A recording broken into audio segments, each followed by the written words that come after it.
All right, just so everybody knows, we are live on YouTube, and I will give it about two more minutes. I believe we have Brooks, we have two other panelists, I think, joining us. Is that correct? They should be, yes. Okay.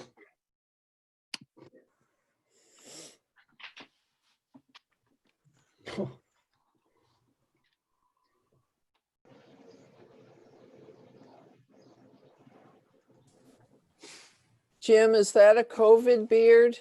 Yeah. You're on mute. You're on mute, Jim. Oh yeah, you guessed it. COVID beard. It's one of those a week or two of laziness and just stuck in the house, followed by a, hey, let's see how far this could go. There you go. Got to make lemonade from lemons during a pandemic to keep yourself Exactly. busy. Yeah. Okay, I think I'm going to get started. Do we have every counselor here, correct? Or actually, I'm sorry. I'll wait for you. You guys have one more. I don't want to cut off your third one. No, I know you're limited in time, and this is a workshop, so feel free. We can start. All right. So I'll call this workshop to order. This is the it says March 15th. That's not right. That's kind of crazy. Was that when we were originally supposed to meet? This is the July 15th, 2020 Scarborough, Maine virtual council workshop about the proposed affordable housing project request for a credit enhancement agreement.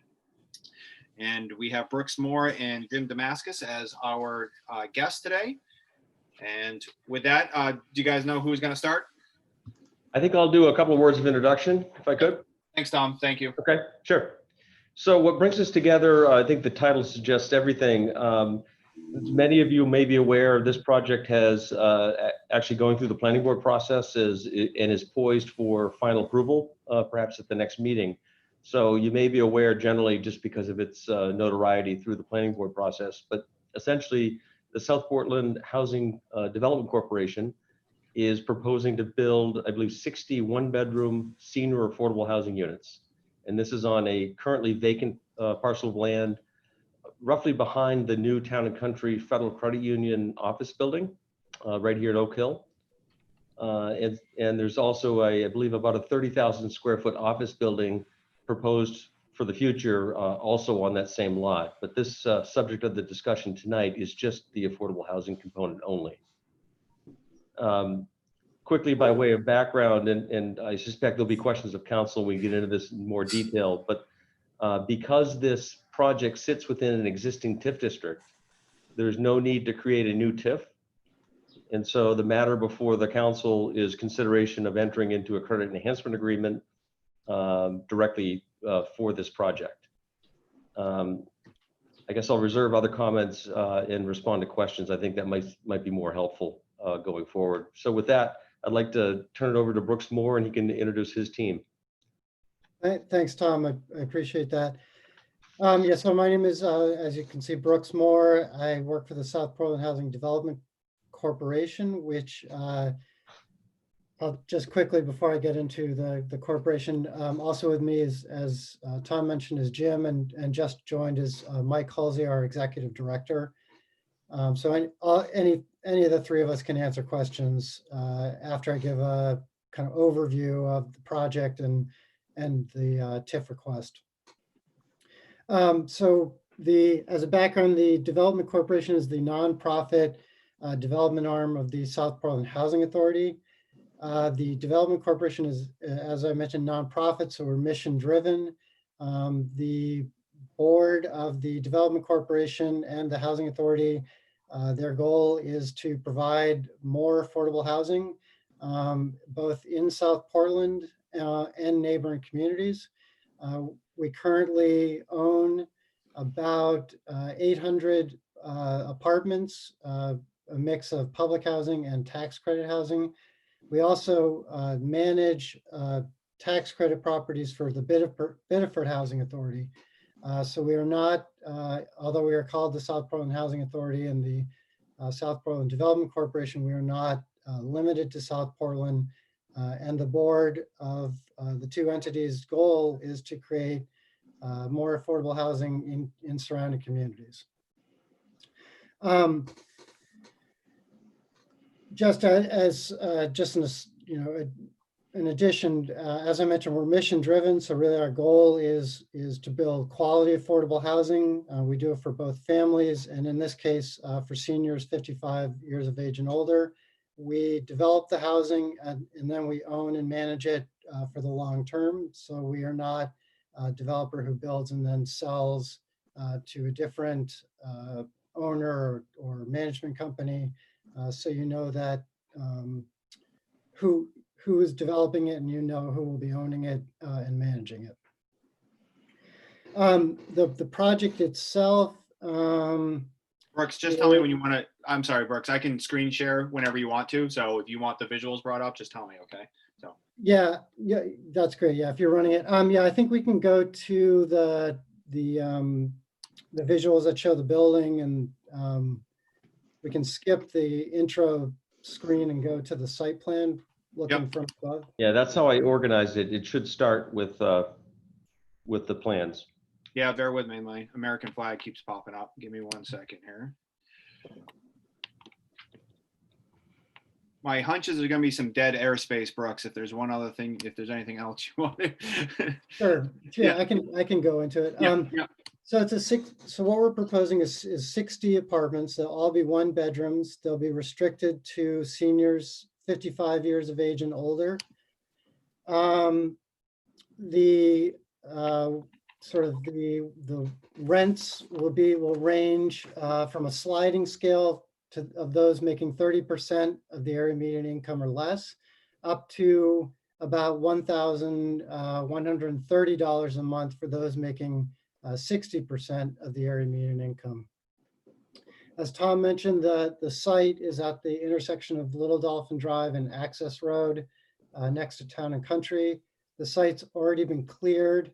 As going through the planning board process, we've been doing a lot of work on the site plan and the landscaping and the grading and the parking, and also doing building elevations for what the building will look like and how the layout will be within the building. So looking at the site plan, the current property is about 7 acres in size. We're going to be subdividing approximately 4.5 acre site from the existing site. About a little less than 2 acres of what we are going to be subdividing is wetlands. We are not impacting those wetlands. They will stay as they are and really provide a nice amenity for the new building. So we're going to be developing the remaining parcel, which is about 2.8 acres. As you know, this is a really great site for the future residents in the building. It's got a really pretty wooded feel to it between the wetlands and then the woods in the rear. But yet at the same time, it's in Scarborough's evolving town center. And so this site really provides excellent access for seniors and hopefully builds on the town center. Being so close to Hannaford, the banks, the retail opportunities, the restaurants, and then also walking distance, about 6-minute walk to the Zoom bus stop that's out on Route 1 across from the Wendy's. So in terms of a site, we're really excited about this and think that it really works well for senior housing. Let me think what else. The architectural conceptual plans that we've developed are trying to have a sort of a symbiotic relationship with the office and the commercial buildings that are there today in the area, with its flat roof and its cornices. At the same time, it has a aspect of residential design in the bay windows and the covered portico. So trying to sort of bridge that gap between commercial and the residential. The interior of the building it's going to be a 3-story building. the ground floor will have community spaces for the residents. There will be an on-site laundry facility, elevator, and then sitting areas. Outside of the building, there will be space for community garden, and there will be a patio. Also, something that we've covered with the planning board is that our plan is to put as much solar voltaic panels on the roof as will fit and as we can afford. So far, I will say, so we've gone to the planning board for master plan. We've also gone and received preliminary subdivision and site plan approval. And I was really pleased that we got, I would say, a positive response to the project and a very positive response to the conceptual designs of the building. So switching from the building itself, as you saw in the TIF requests that we submitted, we're asking for a TIF that would return 75% of the taxes to the property over the remaining lifespan of the TIF, which is my understanding is 27 years. This does two really important things for these affordable housing projects. The first is that this tax return is a reduction in because it's a rental property, it's a reduction in our ongoing operating expenses. So that reduction in operating expenses has a direct correlation to how much debt that we can take on for the construction of the building. So that's first of all. Secondly, Maine Housing, they have it's a competitive process to get the tax credits. The tax credits are worth about $8 million towards the construction of the building. To get awarded the tax credits, you have to compete with other projects and try to get as many points in their point matrix as possible. The TIF and the highest you can score for TIF is 4 points. What we're seeking through this TIF, being 75% for 27 years, is 3 points. If you have any familiarity with this competition at Maine Housing, 1 point can be the difference between being awarded a project or not. This year, they've received 16 applications. They typically will fund the top 4 to 5 projects. So it's highly competitive. We know that we have to generally score above a 70 with the 3 points for the TIF. In addition to all the other things we're going to be doing, we score currently about a 73. So we feel that we have a strong project. We feel it's really competitive, but every point really matters. So, so that's sort of the two main important factors of the TIF. And I will say that, as I mentioned with the point category, it's really between the debt and the points, the TIF really enables the project, and without it, it's very unlikely we would be successful. Finally, what we're seeking is the TIF, if the council approves it, the TIF approval, we need to have prior to submitting our Maine Housing application, which is due September 24th. So that's the time frame we're working on. At the same time, we're going through the planning board process, and we hope to be on their agenda in the very beginning of August and have approvals in place as well. So, with that, I think that covers everything I'd like to cover. And I know Jim and Mike are here to answer any questions you might have. And there's some more in the packet that I did not show, so I apologize. So please direct me to anything you want to see, guys. So, Councilor Cucci? Yeah, has this gone before the Housing Alliance yet? No, we haven't. We did submit an application, and we are due to be on their meeting a week from tonight. Okay. I believe that there might be grant opportunities available, initiated or beginning with them as well. So that's something that you'll want to ask about. And then the other question, I don't know who this should be directed to, but it sounds like we're looking to handle this through the downtown TIF. Are there any benefits that we might realize by creating a separate affordable housing TIF for this? And I'm more thinking about the portion of town funds that might be able to use more flexibly than if they're in the downtown TIF.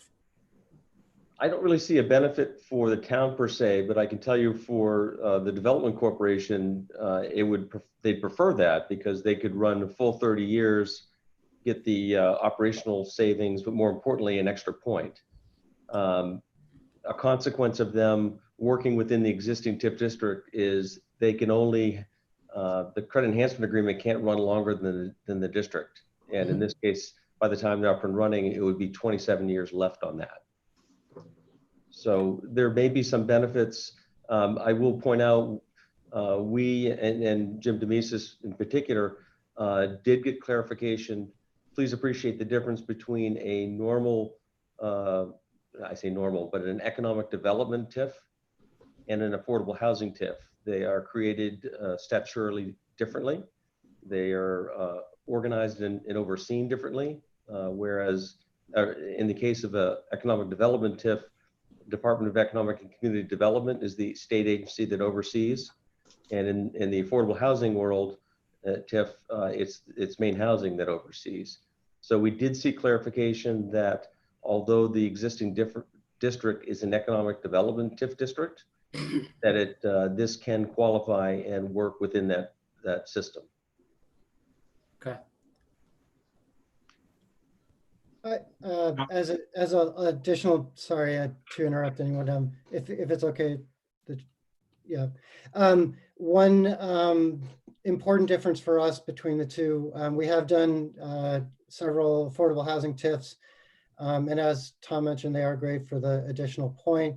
Where we are currently in the process for the affordable housing TIFs, we have to have those in hand. I think it's 100.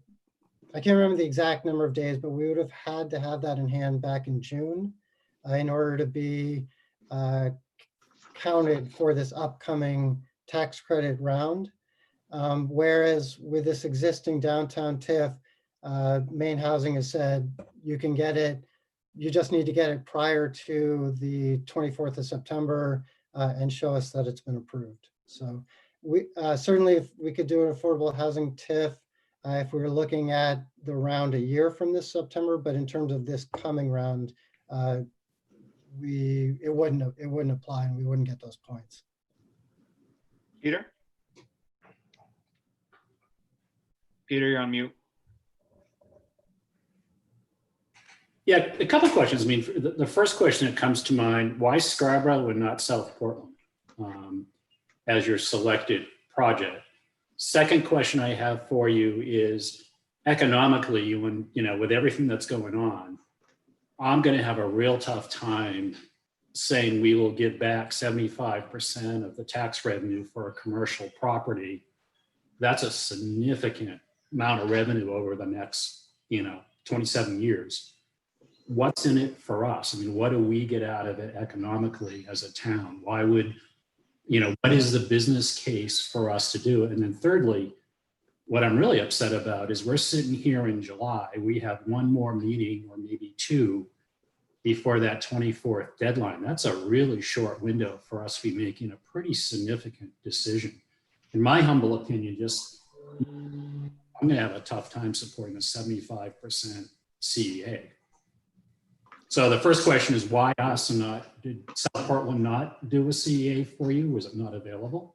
So Peter, can I just answer your third question for a second? Just because this has been on our pipeline of business for, I think, close to 6 months at this point. So I guess I would suggest that COVID played a little bit in a large part of this timeline. So that's all. So I understand your frustration, but I'm not finding fault, but I'm just saying, I think it's an unrealistic time frame for us to say, we can do our due diligence and do the same economic modeling we've done for the other CEAs in basically 3 or 4 weeks. Sure. No, I understand. I'm just letting the public know that's watching. Yeah, This is no, not I understand. this is not a function of us trying to fast track something. This is a function of a national pandemic putting us about 6 months behind. So I do want to make that pretty clear. Yeah. Yeah, but there'll be perception too. I mean, we're coming off a really tough, so I'm going to be a tough sell on this. I've been just being No, that's fair. Okay. I'm trying to clear up the perception, the misperception. Gotcha. But why Scarborough and not South Portland or another community? I can jump in on that. I would say then, we recognize there's a need for affordable housing, especially for seniors. There are also for families too, but for seniors, there's a need for affordable housing in the greater Portland area. And our board, I think back in 2008, did strategic planning, and they've continued that. And one of their goals was to help create more affordable housing in surrounding communities, particularly ones that don't have a housing authority. The need is there, and I know a lot of municipalities have pledged to the Greater Portland Council of Governments that they would create so many additional affordable housing units. So we looked at Scarborough as a great opportunity. We're neighbors to Scarborough, and this land that came available is actually really fits well for what we're trying to accomplish, our mission. It just goes back to the need for more affordable housing, particularly for our seniors, as the baby boomers are looking for, housing that's affordable to them as they downsize. And we think Scarborough's a great community, and we could be good partners with them. I know, Brooks, if you want to add to that. Yeah, I would just add that we, this is one of several projects that we have going. So we are currently under construction on a project on Main Street in South Portland, just up the road from where Governor's restaurant, I believe used to be Governor's, or the Best Western Mary Manor Inn. So that's going to be a 42 unit building with a commercial space. And the South Portland City Council granted a affordable housing TIF for that project. We have another 43 apartment project that we're proposing in South Portland, and we'll be asking for an affordable housing TIF for that as well. So we're not just limited to Scarborough or asking Scarborough. But why 75%? I mean, that's almost $3 million over 27 years. I mean, does it work without the CEA? So 75% so two things. One is that it gets those 3 points that I was mentioning earlier. And as I said, each point is really important in these competitions. It can often be the difference between an award or not getting an award. And secondly, it really helps take on that debt that we need.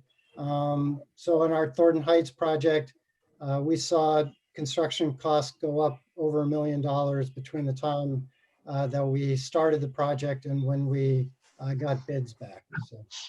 Yeah, and just to add to that real quickly, Peter, if I may, this is Jim Demesis, just so that other people know as well in the public.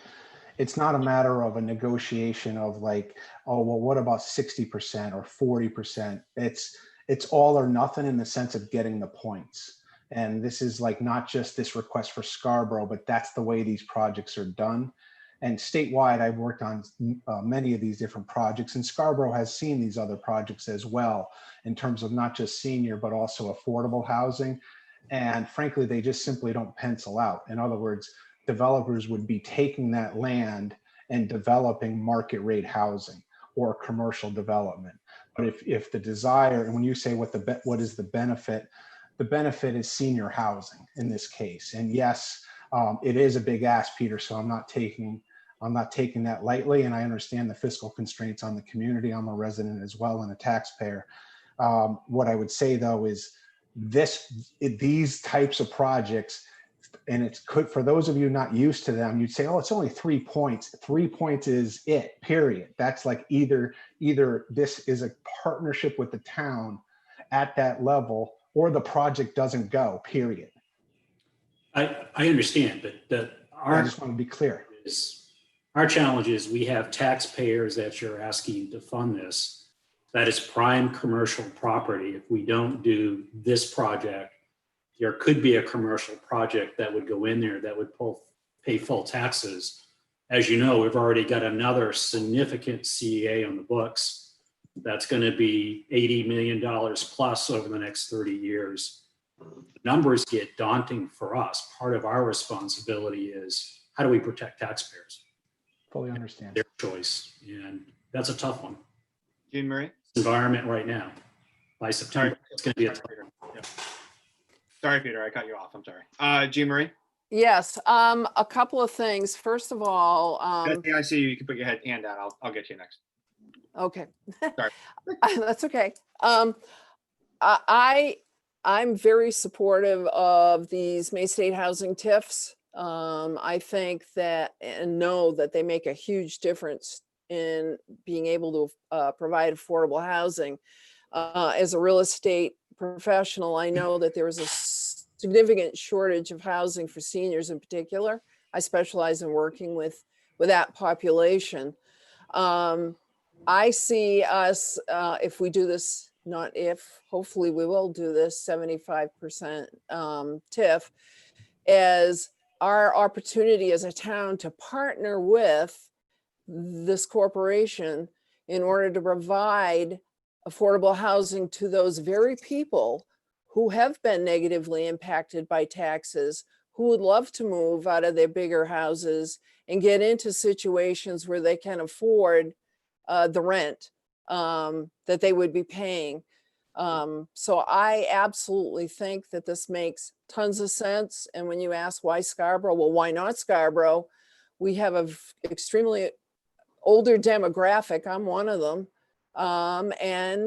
We, as you, my fellow counselors know, I mean, we just passed a tax credit for folks, increase for the senior tax credit because of the negative impact of this economy on our seniors, as well as, you know, housing stock in general, there being a shortage.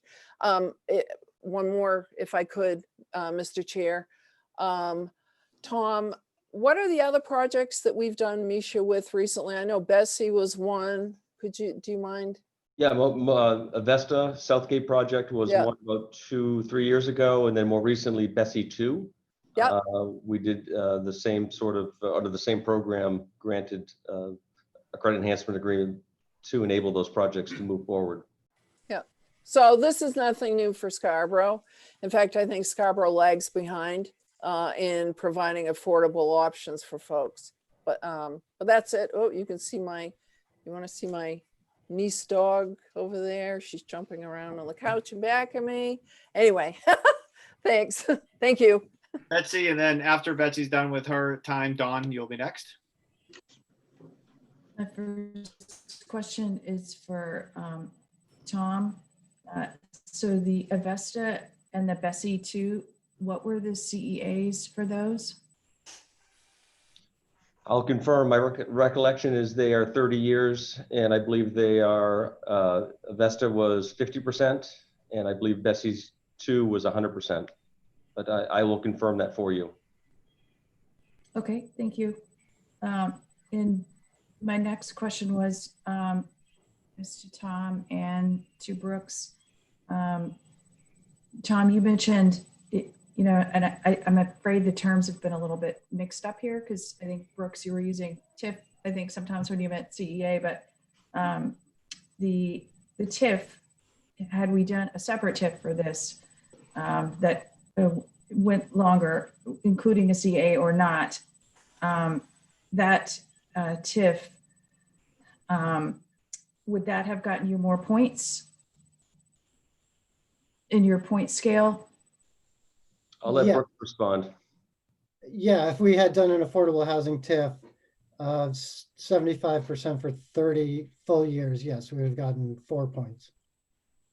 So you have to have a TIF and a CEA to get 75, to get points. You can't just have a TIF without a CEA. Is that correct? Correct, yeah. Well, and the reason being is because, and if I may, it's not because it's the structure of it, it's because of the years. In other words, in the current TIF district, a CEA can only go till the end, like Tom, to the end of the TIF district. Right. So therefore it's 27 years left, I believe.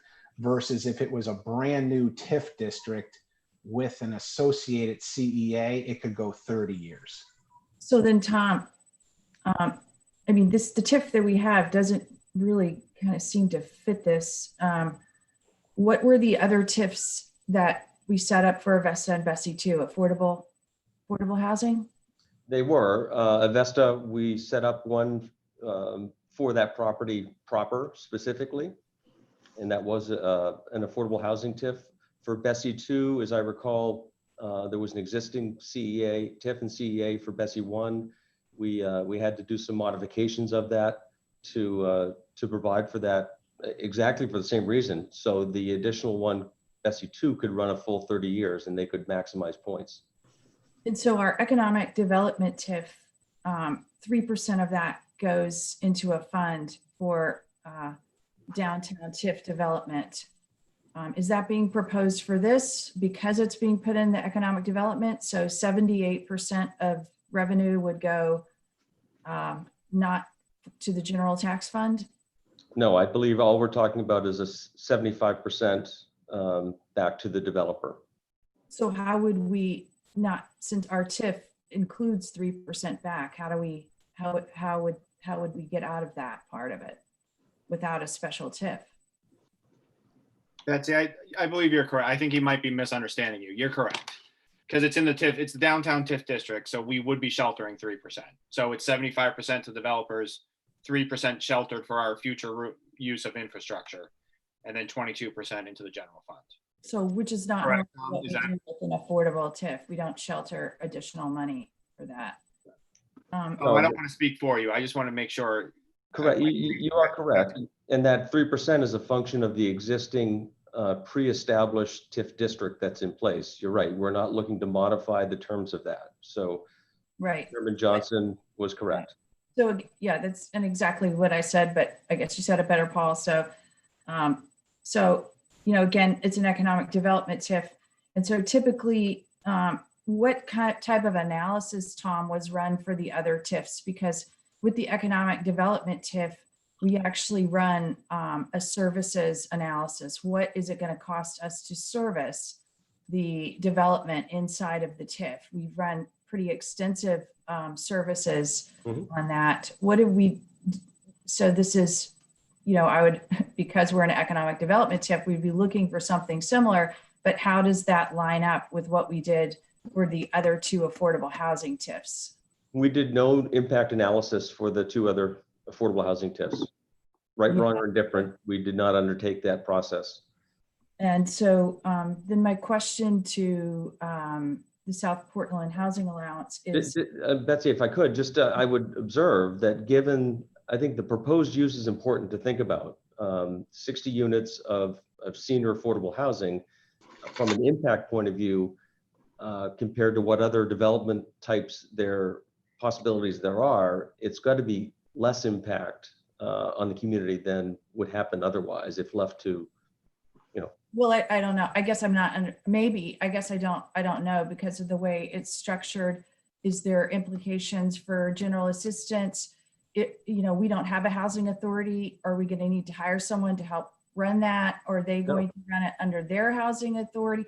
I don't need the answers to those questions. I think there's a lot of questions that would be asked. And then I would want to understand the difference between what we already have in town and what they're proposing. So that's like as an apples to apples. So, and then this is not reserved at all for Scarborough seniors. Is that correct? Anyone can apply for this. There's no priority for people moving from Scarborough to Scarborough. Is that correct? It would be open to anyone. We do have the ability to do a preference for those moving or who currently live in Scarborough. And on your other TIFs that you've done, do you keep track of a percentage of the people who move into them from the town that they're from? So for example, if you put one in South Portland, do you know how many people from South Portland sold a home and then moved into, or even lived in an apartment and a South Portland to South Portland? Jump? Yeah, on our existing projects and existing TIFs, there was no request for a preference, so we don't track that for the TIFs, it's certainly something that we can. And then finally, you mentioned the governor's so that's a 75% TIF, I guess, that CEA that you're getting there because you said it's all or nothing. Okay, so last question, why did you not decide to apply for an affordable housing TIF within Scarborough that would be a part of, since we already have these in town, why did you decide not to do that? That was our preference after talking. It's really an adoption process. There really is no legal need to create a new one. Again, I think it actually has slight negative negative effect on the corporation. But rather than establishing a new TIF district for this purpose, we thought it made sense to work within the pre-existing district. Yeah, I mean, I would have to study it a lot more. It just doesn't seem like the economic development TIF really fits what it is that they're trying to do here. So, I would definitely want to study that more.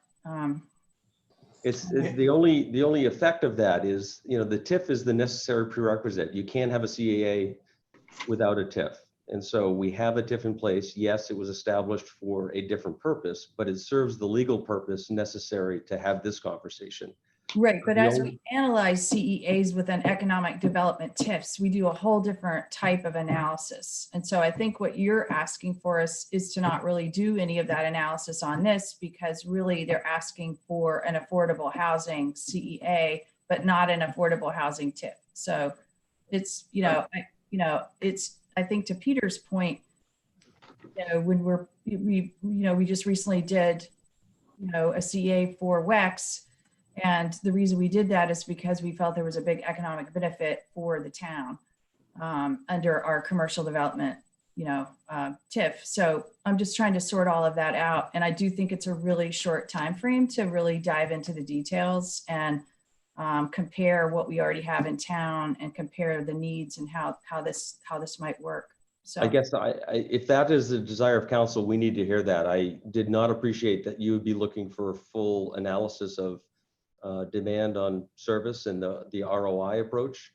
For me, and I think Jim Demisa stated it earlier, the public benefit here is the provision of a highly needed social need, which is affordable housing for seniors. And right, and I totally agree with that. I totally understand that, but also we need to know the impact on the cost to Scarborough. It was funny because I don't think we had the PowerPoint. If we did, I missed it. But in the packet, it shows, our mill rate stays 1470, for 27 years. So the actual amount that we'd be rebating will be quite a bit higher than what's even, what's shown in that 27-year spreadsheet. So, like everything else, there'll be a cost associated with it in terms of town services. So, it's important to understand that. But yes, certainly it's a need. Don, after Don, then Peter. Yeah, I had a couple of questions, so I'd like to ask these in order if I may.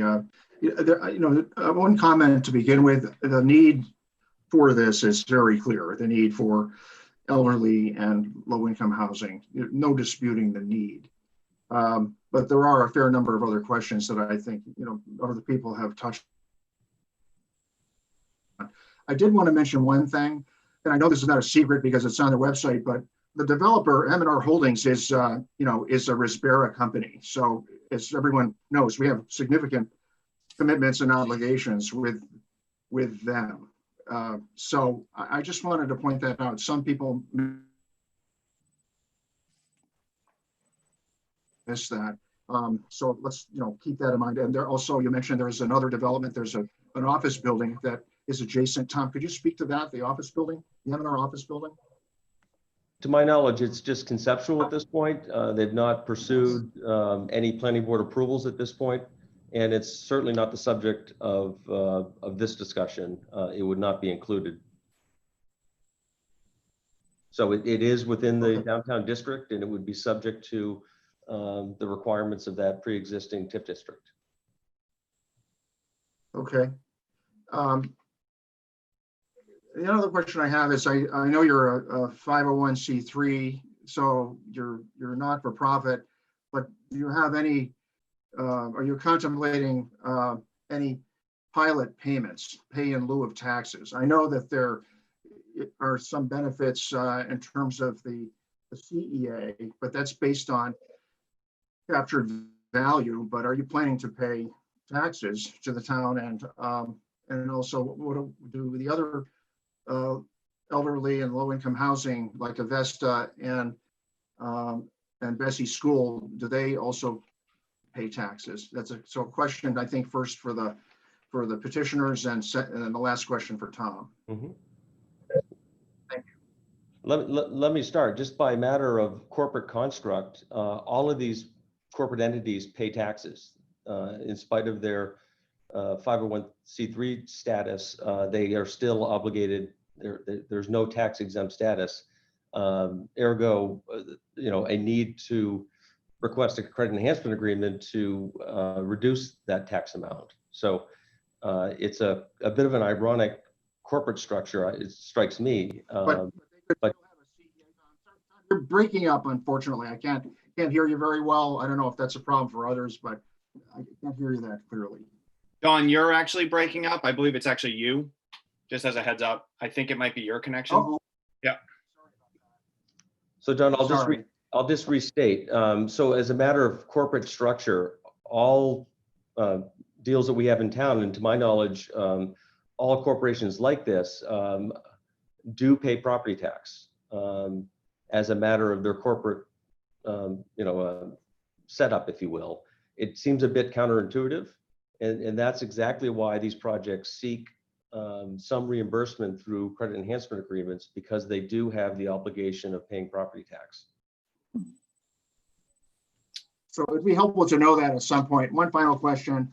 Sorry for taking up so much time and being hard to hear, but from a process standpoint, I know when we've considered other CEAs in the past, we've done this in the context of an executive session to enable the councils to speak freely and ask detailed questions. I would like to ask if that is contemplated for the process of review and approval for this project. So Don, I guess as chair, I could answer it. To me, this is not a negotiation process. There's nothing to negotiate here. So I don't think it's appropriate for an executive session. So that would be my answer to you. Nor have we held them for affordable housing TIFs. You are correct. There was some negotiation aspect of economic development TIFs, certainly, but in this context, I don't recall having executive session discussion. Great, thanks. Thanks very much. Chair, if I may, just one clarification on the tax exempt. Just to be really clear, and because it's a very good question, there can be no CEA if there are no taxes paid. So in other words, by the structure of this TIF and this CEA and these projects, they pay taxes, and all the ones that you've done CEAs on pay taxes. And again, they pay taxes per the structure of the CEA.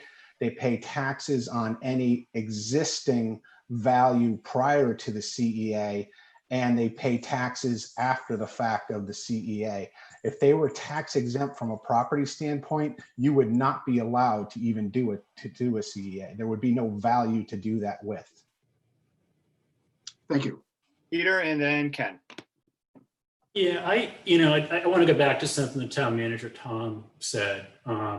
I can't imagine making this type of decision without doing some of that financial analysis. I mean, we need to know at 75%, what is the cost of taxpayers? I mean, I think that's our fiduciary responsibility. I think that's going to be an expectation for a big part of our audience.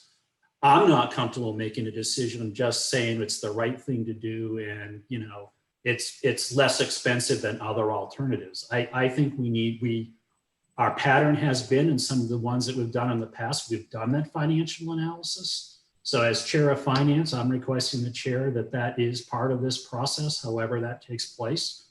I just can't see, I'm not going to make a decision to vote for this without understanding the cost implications of this down the road. So that's just my perspective. I don't know if others share it, but that's sort of where I am.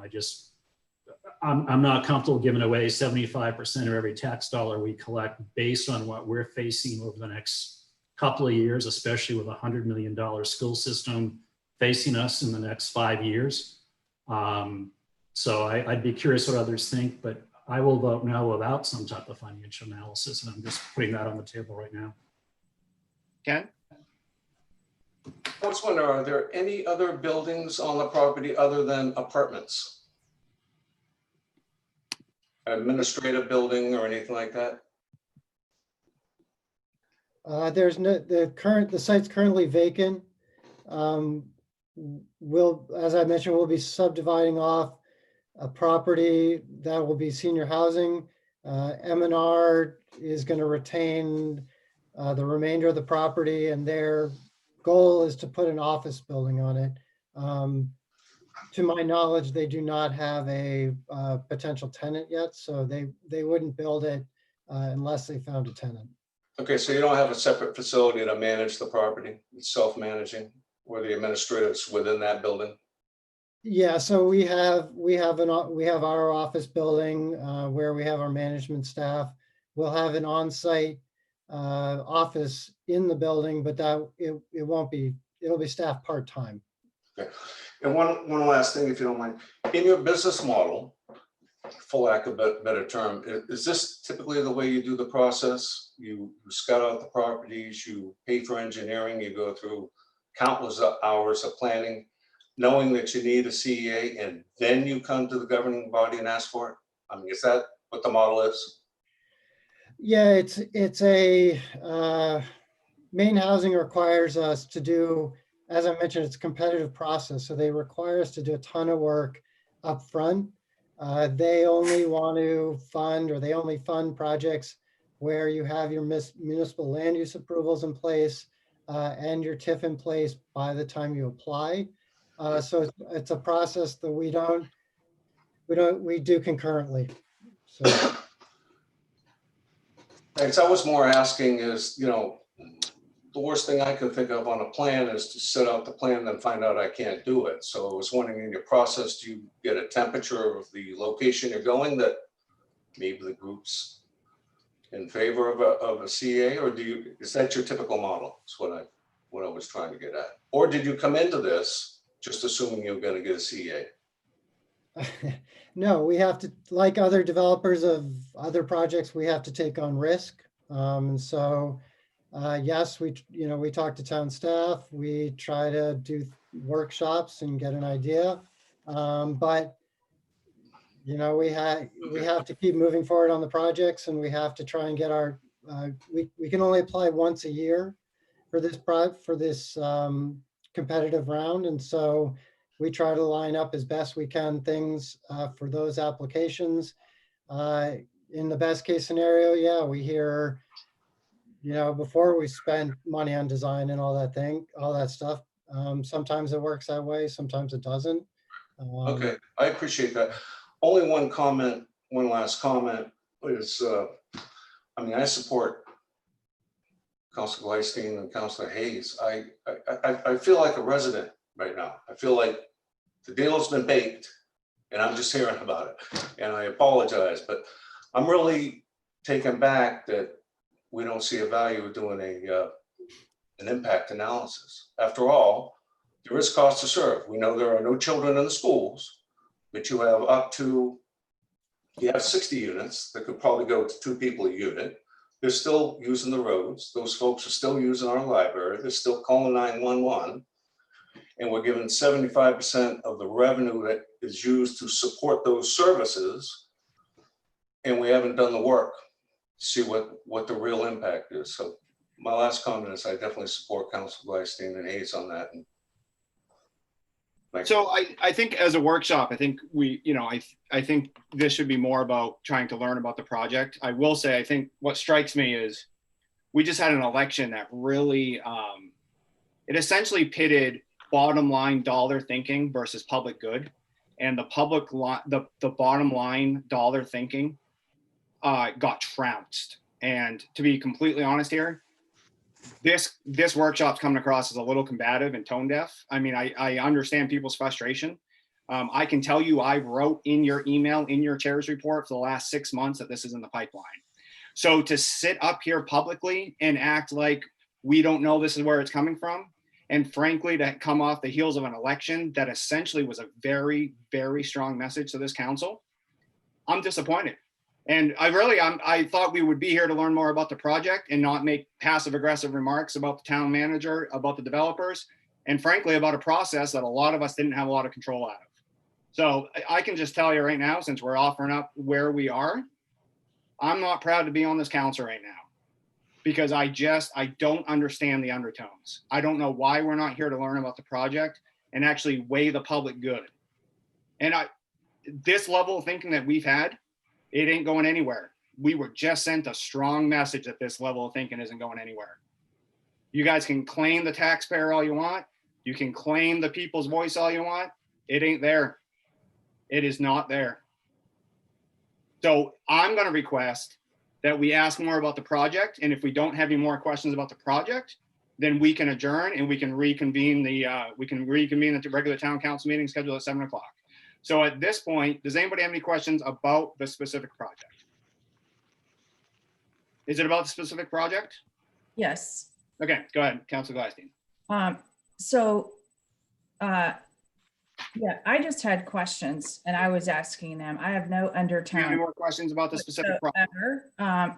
Yeah, you made a big statement. And you'll have time at Councilor Gladstein. You'll have time at Councilor My question Councilor Gladstein, I'm asking you to ask a question. I am trying. My question is, so you said we've had this in the pipeline and email for 6 months, and I'm trying to recollect, we were told it might be a CEA, as I recall, and were we told that it was a 75% ask CEA from the early times? So I'm trying to recall. I don't remember. I remember we talked about the project. I would have to go back and pull emails to know the first time it came through, and was it? Councilor Gladstein, do you have a question about the project? But was We that don't, specified? Are there any questions about the project? Was it Councilor specified 75% was going to be the ask? That's the. Yeah, I sent the same questions that I asked today to Tom many months ago, because it was brought before us. And I just wanted to say, I support this moving forward. I didn't have a chance to say that earlier because I was asking questions about the project, and I understand that we might not have a consensus, but guys, there's a real need for this in town. We have an elderly demographic, and it's something that's really hard to do. To get affordable housing built is not an easy nut to crack, and this is one way to get it done. It's proven. We've done it in other places with with actually higher value CAs. So I want to thank you guys for taking the risk on Scarborough and going through and doing some of your due diligence and coming forward with a plan that looks pretty good to me. So thank you. So I think what's clear is we all have to educate ourselves about this. We have this, if it wasn't in the packet, we have it now, right? And so between now and I believe we don't meet for another month. So there's obviously several burning questions, and submit them and we'll get them answered to the best of our ability. I think it's pretty clear that some sort of modeling to be done. I believe, Tom, if I'm not mistaken, Karen Martin can probably model what a 1-bedroom 55 plus unit has as far as pressure on our services. I feel like that might be a pretty close to a standard percentage, so to speak, for like emergency. Ken talked about emergency services. I know we did it with the Downs. I don't know, but perhaps you can. Yeah, yes, I'll look into it. I do think the impacts need to be carefully thought through. So we're looking at the right things, so to speak. Just to be clear, my first communications on the matter was early February, and it took us some time to finally meet. And then of course we had some challenges through the springtime. And if it pleases the council, we can bring up past communications where we tried to make you aware of this. So, it's hard to apologize for the fact that we've had an unpredictable spring here. We really tried to be as open and transparent right along, and I'll accept full responsibility. In my initial conversations and right through until tonight, I have been very supportive of this based on past performance and past reception of very similar projects. And so if there's someone to blame, you can blame me. And I think that was a well-founded position given given our recent history and success in this regard. Any questions for our guests about the project specifically? No, with that, gentlemen, I appreciate you guys coming, and we'll reconvene at 7 o'clock for our regular town council meeting. Thank you all for having us. Thank you Thank very you. much. We appreciate it. Thank you. Brooks, I'll follow up with you tomorrow, okay? That sounds great. Thanks, Tom. Thank you. Thanks, Mike.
I don't know. I signed up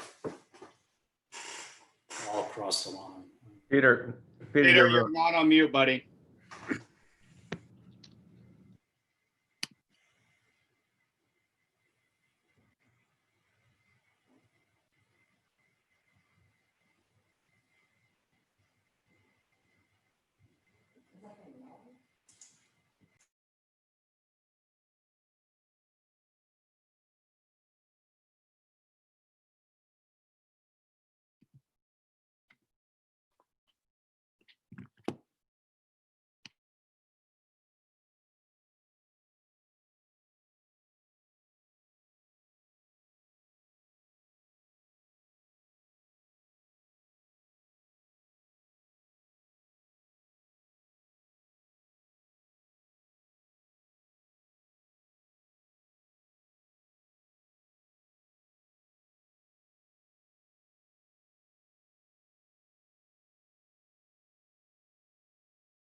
Everybody just bear with me. I can't seem to get my American flag up here, so.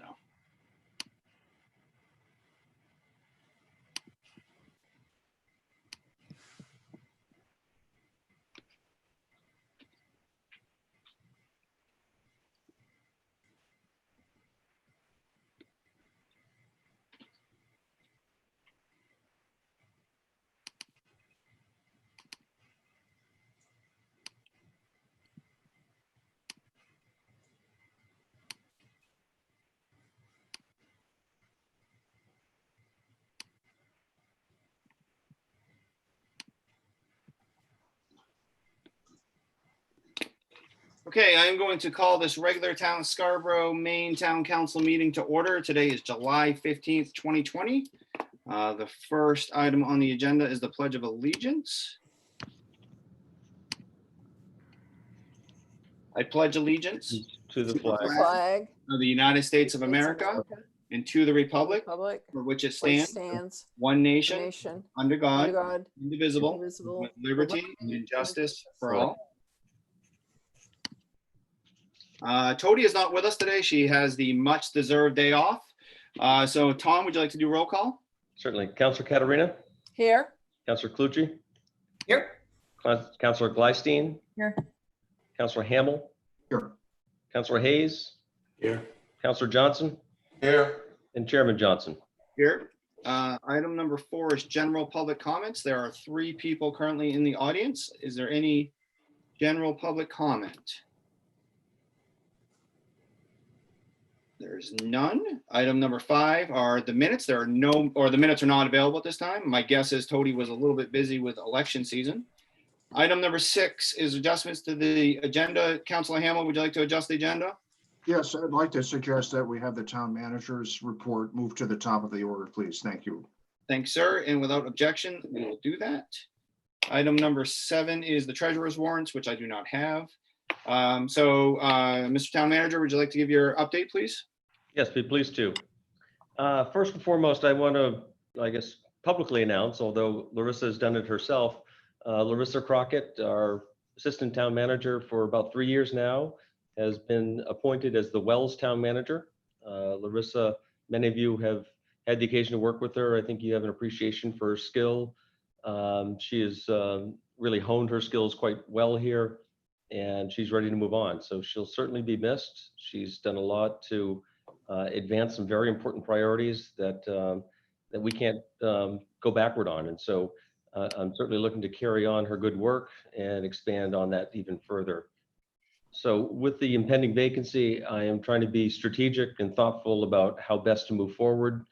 Interested in and considering realignment and reorganization as ways to maximize the potential value of that position to the organization.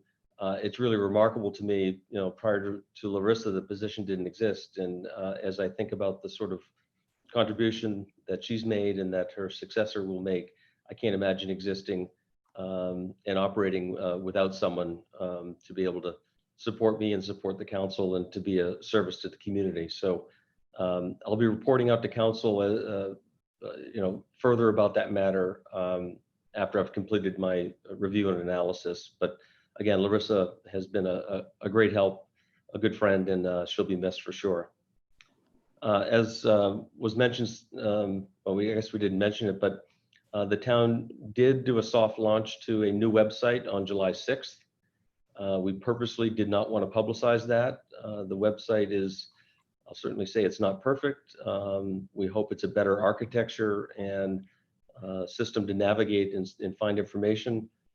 We're certainly interested in providing feedback. A number of councilors, and particularly the communications committee, has been involved and will continue to be involved, I suspect, to provide good feedback in terms of features and different elements of the website to really try to enhance that experience and opportunity for our public. So by all means, spend some time on it if you can, and provide feedback as you see it. I had reported earlier that we did receive about a $70,000 grant from the state for something called the COVID-19 awareness campaign. We're proposing to use these funds to hire some short-term seasonal folks, basically community ambassadors that will help in some of the education and outreach. This is not intended to be an enforcement effort whatsoever. And they really have been focusing on areas of the state where folks tend to congregate. And so a coastal community is, a good candidate. So I suspect most of our efforts and activities will be focused in the beach areas, just those areas where folks tend to be.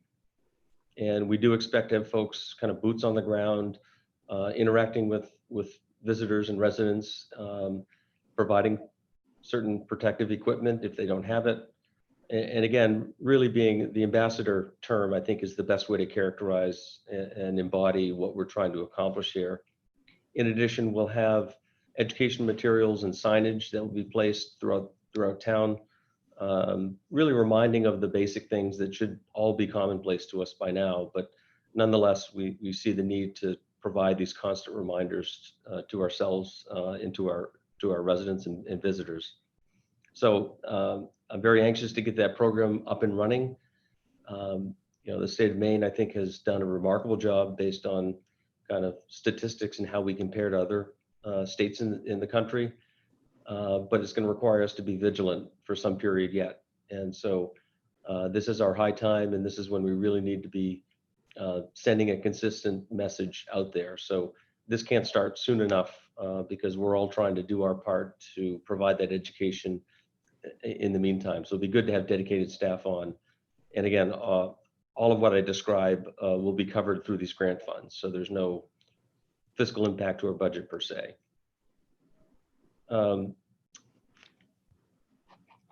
Looking forward to the August meeting, I just a couple of things that I just want to mention.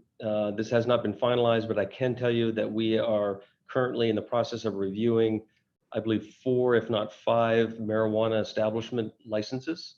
This is a new program that we're doing for the first time. And so there's a very detailed internal review process. And ultimately that culminates in a town council review and approval and granting of the license. At this point, we seem to be on track to bring most of those, if not all, to your August meeting. And we see the value in batching them together as opposed to spreading them out over months and months, frankly. So that's, again, not certain, but at this point, it appears as though those items will be moving through the system administratively and ready for your attention as soon as your August 19th meeting.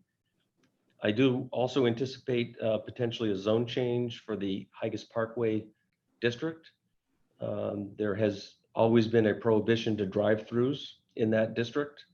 And there's a proposal to develop a parcel on the parkway, but very close to Payne Road, and a drive-through is a component. So we're interested to advance that. I believe the chairman has provided some hint of that moving through the system, and I think it's quite likely that will be ready to come forward as soon as your next meeting. And then I kind of buried the lead. Do recall that on the 19th of August, we intend to have the Downs presentation. This is the so-called annual progress report that was scheduled for March and then has been delayed. And the intent is to reserve, I believe, 2 hours to ensure that there's proper time for presentation and questions and conversation around that. Myself and staff have been looking at our contributions to that presentation, and we'll be looking to collaborate with the developer so as to present a cohesive presentation, if you will. I guess the other thing I'll mention with regard to the Downs, we've been in constant conversation with them. The volume of work that project alone creates is really has put strain on staff and also our planning board in particular. Having some challenges with the shutdown this spring didn't help with backlog of activity. We continue to see very brisk activity, generally kind of the normal activity that we've seen for the last couple of decades. And then when you add on top the Downs activity, it's really becoming a challenge just to keep things moving. And so we're looking at alternatives, ways to streamline the review and approval process. And I had the occasion to speak with council leadership today about some of those plans, some of which were talked about 6 months ago, and we simply didn't advance. But we're getting to the point for all involved that we need to come up with a better system, or it's going to come crashing down, I fear. So it's something worth spending some time with, and I'll be working with council leadership when and if we should bring some different strategies forward for your consideration. So with that, I guess the final thing would be on the budget. Certainly pleased with the outcome. We'll be looking very closely to the state. I know the governor announced today and started to give some further clarity to the sort of challenges that the state faces. We still don't know what that will mean for us. And I suspect we'll know more in the September, October timeframe. But as soon as we know that, we'll be, I think, needing to reconvene and understand what that means and how that compares to what our budget's estimates and projections were. So from my perspective, that will be the next budget-related matter that we'll have to spend some time with. And at this point, it's a waiting game. And I'll be working with Councillor Hayes and through the Finance Committee to understand the implications of that information when it's available. So with that, Mr. Chairman, I'm available for questions.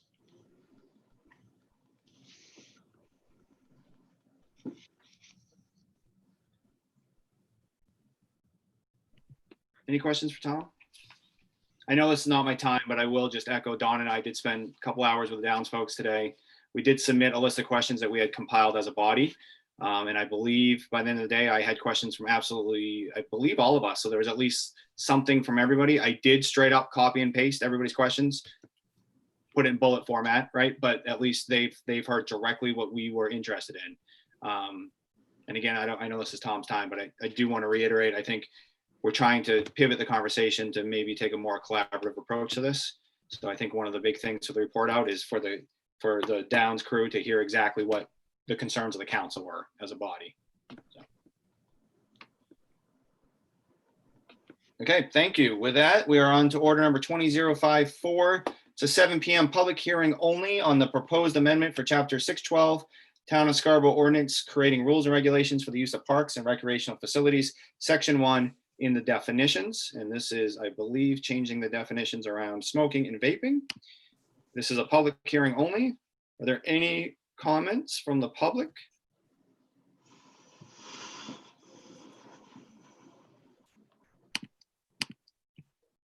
There are none. With that, I will move on. Order number 20058 is an act on the request for a hearing from Bailey's Campground regarding their denial of a special amusement permit pursuant to chapter 1008, the special amusement ordinance, section 205, permit and appeal process. I guess I'll give the background here. Last time we met, Bailey's Campground had applied for a special amusement permit. A special amusement permit is typically a pretty straightforward permit. It's almost a rubber stamp, if you will. But that changes when people, as part of that application, ask for an exception of our Good Neighbor ordinance. Our Good Neighbor ordinance has essentially restrictions around the level at which sound can travel and be heard within 200 feet, and also when amplified music can be played. So I believe, if I'm understanding last meeting correctly, the applicant was looking for a significant amount of days. I believe it was 7 days a week for the summer. For a part of the application was an exemption of the Good Neighbor ordinance. And on those grounds, we denied that application. They have since appealed, and this is now their hearing. And with that, I believe, is the applicant with us today? I don't know if I see them. No, I don't see them attending. Okay. Is there anybody in the audience that would like to speak to this? All right. So I believe I'm looking for a motion, which I believe is probably, Winthrop Smith. You are allowed to talk. You need to unmute yourself. You come in mute. Okay. Yep. Are they still asking for a 7-day-a-week exemption to the Good Neighbor policy? It appears that way. They've provided us with information, which I could put on the screen. It essentially they gave us their entertainment schedule, which included specific live dates, but then their regular like Sunday, Monday, Wednesday, Thursday, Friday. So I guess my question then is why do they, like, they're loud, and like I think it's great on the weekends. I have no complaints. You know what I mean? Like, I don't mind sitting outside listening to music, but like when it's blasting through our windows at Monday morning, like why do they need an exemption every day of the week is my question. Well, unfortunately, the applicant's not here to answer it. So I'll take your question as rhetorical. I mean, I guess on my side, like I understand like their needs, and like it'd be completely acceptable for even like Friday, Saturday, and like long weekend Sundays. But I think every day of the week it's a bit ridiculous for the level that they do play at. And No, that's absolutely. No, we appreciate. Yes, thank you. Yes. We're taking your comments as a public hearing, but yes. Mr. Smith, could I just have your street address for the record, please? 20 Ross Road. Thank you. Since this is a hearing, can we ask questions of Mr. Smith? Well, I guess I can. Does anybody have questions for Mr. Smith as he's the one present? No. All right, Mr. Smith, thank you very much. Thank you. So at this point, I guess I need a motion to actually have discussion, correct? But as Mr. Hamel? So moved. I recommend we have some discussion on this. There have been some developments which I think we would like to share with the council and see if that changes our thinking in terms of the appeal. I'll Actually, second that. Oh, okay. All right. So discussions on the table. That's not quite what I thought, but we're going to go with it. Let's just talk about it. Councilor Gleisteen?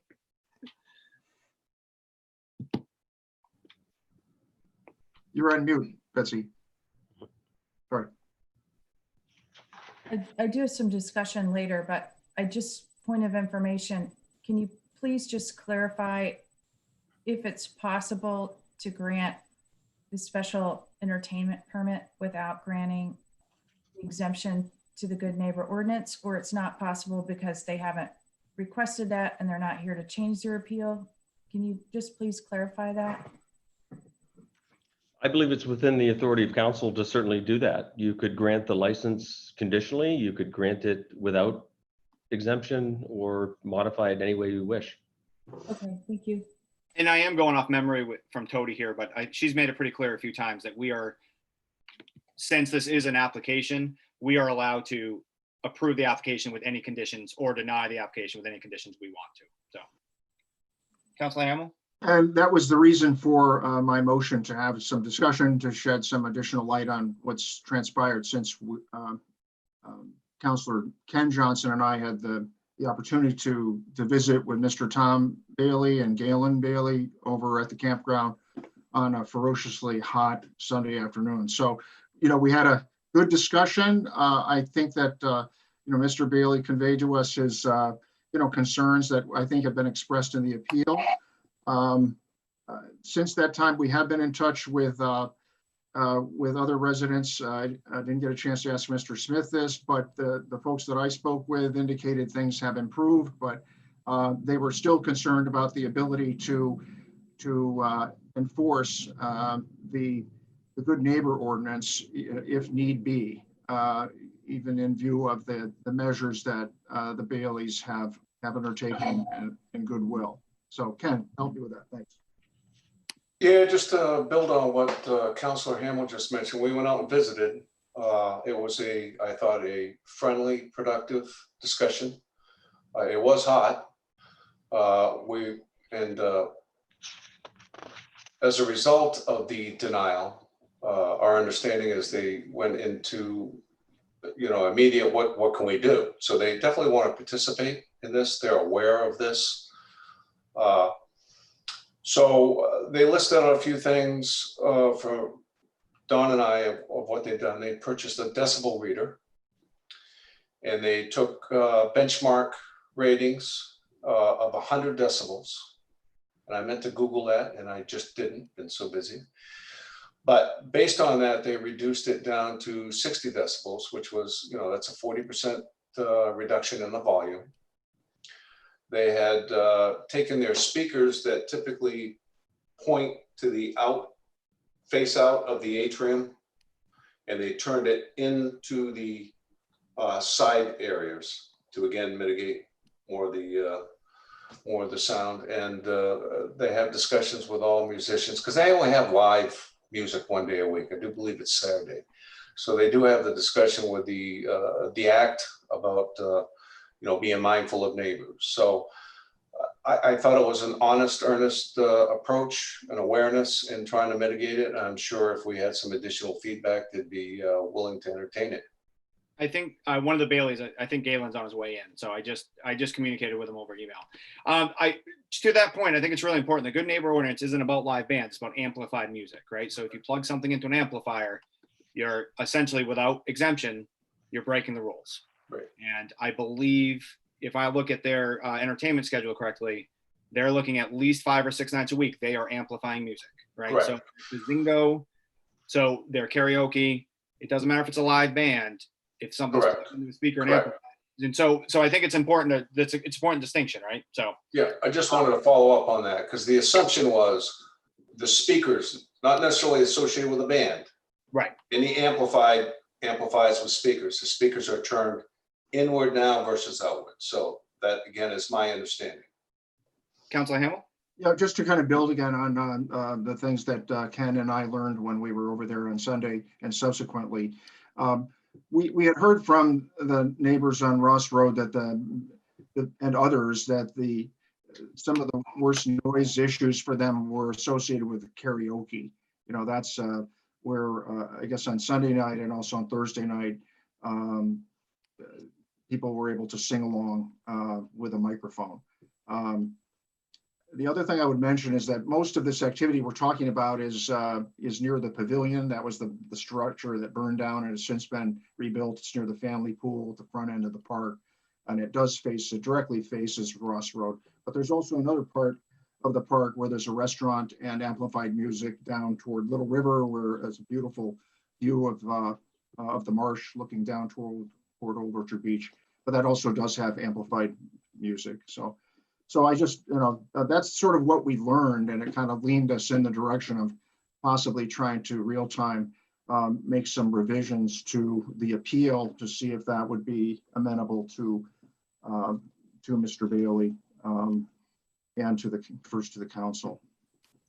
So I'm going to go a little out of order here, guys, because Galen Bailey just showed up. So I think it makes sense to give him time to speak. So Galen, you need to take yourself off mute and then we will be able to hear you. Can you guys hear us? Yeah. All right. This is Galen. I'm here with my father, Tom, and I appreciate you getting me in last minute. Sorry about not getting the invite earlier. So yes, we have been listening to the meeting so far and had a meeting with Mr. Hamel and Mr. Johnson 2 days ago, just to express the changes that we are starting to do and implementing on a daily basis, communicating with our entertainers beforehand if this is their first time this year coming, expressing the neighbors situation. And it seems like it's been pretty successful so far as far as knocking the noise down. Like they said, we've been turning the speakers to the sides or downwards so it's not projecting out like it used to, especially for situations like karaoke, magicians, hypnotists, stuff like that. It really only needs to be for the crowd underneath the tent. So we're able to augment the direction of the speakers and keep the sound mostly in our amphitheater and not amplify outwards towards the edge of the property. I do have a decibel meter that we've been taking benchmarks for consistently, actually starting last fall, just to see where we used to be at and where we are now. And we've been able to read at the edge of the property where the wood line starts and knock it down to about the 60s, the mid 60s decibel reading.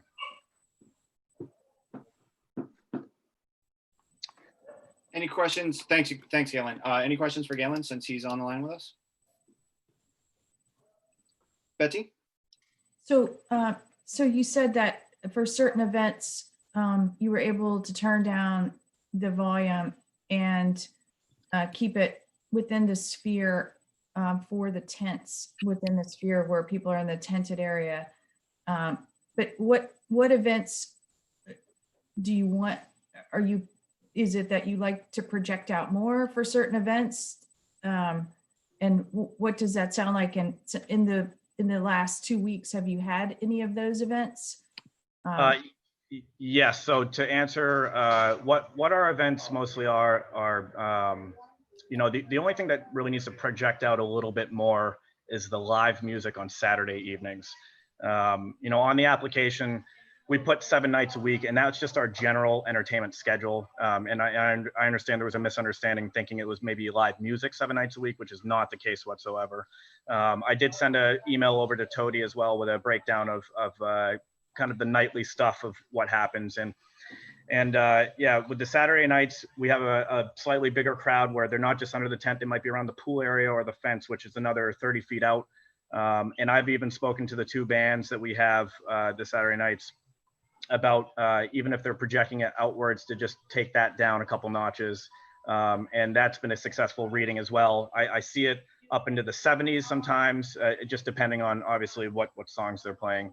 But other than that, your Sunday through Friday is more, stage acts that are crowd interactive, not live music. So have you had, in the last 2 weeks, have you had those bands that you want to project out further? Yes, we have. So we had it on Saturday, Father's Day weekend, the Saturday after, pretty much every Saturday since Father's Day weekend. Yes, we have. Okay. Hey, Galen, 60 decibels is roughly the sound of a conversation. So can you tell me where you're taking this decibel reading? Yeah, I'm at our furthest point of our property.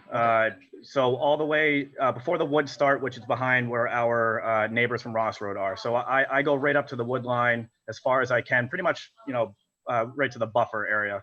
And I will read that. And of course it bounces. It's not exactly 65 the whole time, but it will, that's pretty much the average. It will go anywhere from 62, 72, but it usually rests around 65, 68, something like that. So do you think that you guys have read the Good Neighbor Ordinance? Do you think that you can actually, can you have karaoke and comply with the Good Neighbor Ordinance? Oh, absolutely. Yeah. And I feel like we've proven that this year because we've had our karaoke Thursday nights and Sunday nights since after Father's Day weekend. So we've had 4 or 5 instances of it already. And standing outside of the office, I can barely hear it now, much less than what it was in years past.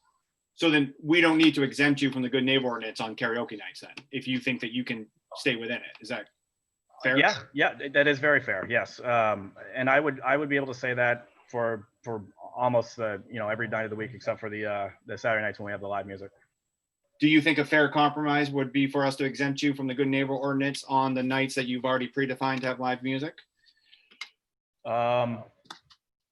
I would need to further discuss it. That would definitely be something I'd like to discuss internally. Okay. Councilor Clucci? Yeah, I think that's a good point. I'm glad that you're starting to take decibel readings at the property lines. And, from my perspective, this is obviously a little bit subjective, but if you're keeping your decibels at 65 on your property line, that's probably in compliance with the Good Neighbor Ordinance. It's, because if you're broadcasting sound in a loud and unreasonable manner during daytime hours, that I don't think that would be considered loud or unreasonable, at least from my perspective. So if you are able to actually direct your speakers so that it contains the noise within your property and it's just trickling off on the perimeter, I think I would be comfortable with that. Now, did you measure from all of, a couple different points or near neighbors, or was it just the furthest point on your property? It's the furthest point, multiple spots, but mostly, where the sound is coming out from. So you're looking at maybe, I'd stop at the middle of where it's coming out towards the edge of our property. Then I'd walk over maybe 50 feet to the left, 50 feet to the right. Just multiple points, but in a small area. So another option, as opposed to exempting them from the Good Neighbor Ordinance, I guess, Paul, would be just clarifying that if it's under 65 decibels or whatever the reasonable decibel level is within that range, if it's within that level, then we would consider it to be acceptable and in compliance with this permit. Jean Marie, I'm just going to ask Tom a quick question and then I'll get to you. Tom, I know this is not in the Good Neighbor Ordinance, but can we make this part of their approval? For instance, we could approve something like an exemption on live music nights, and then the rest not to exceed 65 decibels at the edge of the property? Can we actually do that? Or do you think that's too much? Not as the good neighbor ordinance is currently constructed. Yeah, that's what I thought. Okay. And it purposefully does not specify decibels. I can say from prior experience in other communities, decibel meters are helpful, but from a prosecutorial point of view, they can be very challenging. They need to be calibrated. The operator needs to have had training. You need to take wind into account. There's any number of matters that can affect the science related. So very much on purpose, this good neighbor ordinance does not include a finite standard such as decibels. In place of that, it leaves a more subjective measure. And I think Councillor Klutsch, you mentioned it, kind of the loud and unreasonable standard at a certain distance. Yeah, right. A cell phone will do the trick, right? Jean Marie, did you have a comment? Right? Yeah, I know the reason that I didn't want to give this permit this year, I've been on the council since 2013, and every single year we have complaints from Paley's Campground. I know I've been down there or near there, not in recent years, but when I was first on the council, and you know, it was loud. To me, it was inappropriate. Bailey's Campground is a large area. To me, there's no reason for their music to be heard outside the boundaries of the property. That being said, I would certainly consider, allowing maybe one night a week, the Saturday night, perhaps, for an exemption from the good neighbor, but I wouldn't want to exempt the time frame. And Mr. Bailey, what time does your programs, what time do they end? So we do, and ever since the Good Neighbor Ordinance has been put in, and we've received feedback from neighbors, we have made sure we followed any of the times. So we are aware of, through the week, Sunday through Thursday, to have it done at 9 o'clock, and we make sure it's done before 9. And then on the weekends is up till 10 o'clock. I haven't had entertainment go up till 10 o'clock in probably 4 or 5 years. It's generally 9:15, 9:30. If the crowd is wanting an encore, it might be another 10 minutes, but it's always 9:15 to 9:30 on the Fridays. Yeah. Okay, thank you. So, I mean, I'd be okay with letting them not follow the Good Neighbor Ordinance, or however we want to do it, on the Saturdays, maybe Friday too, I don't know, but weekends, so to speak, but the rest of the week, no. So that's just where I'm coming from with this. Yeah, I think, Galen, just to kind of play out what we're talking about here, if we is Sunday night your typical karaoke night? We do Thursdays and Sundays, Right. 2 different style karaoke's. Yeah. Yeah. So if we're looking at a Sunday night, if we don't exempt from the Good Neighbor Ordinance, on a Sunday night, any one of those neighbors are perfectly within their rights to pick up the phone, call public safety / the police, and say, hey, this music's too loud in my backyard. And so that's where, which I'm not saying that's a bad thing. I just want to make it clear, because I think it gets very confusing when we talk about the interplay between special amusement and the Good Neighbor Ordinance. If we exempt them on, let's say, Friday and Saturday, Jean Marie, just to keep it simple, right?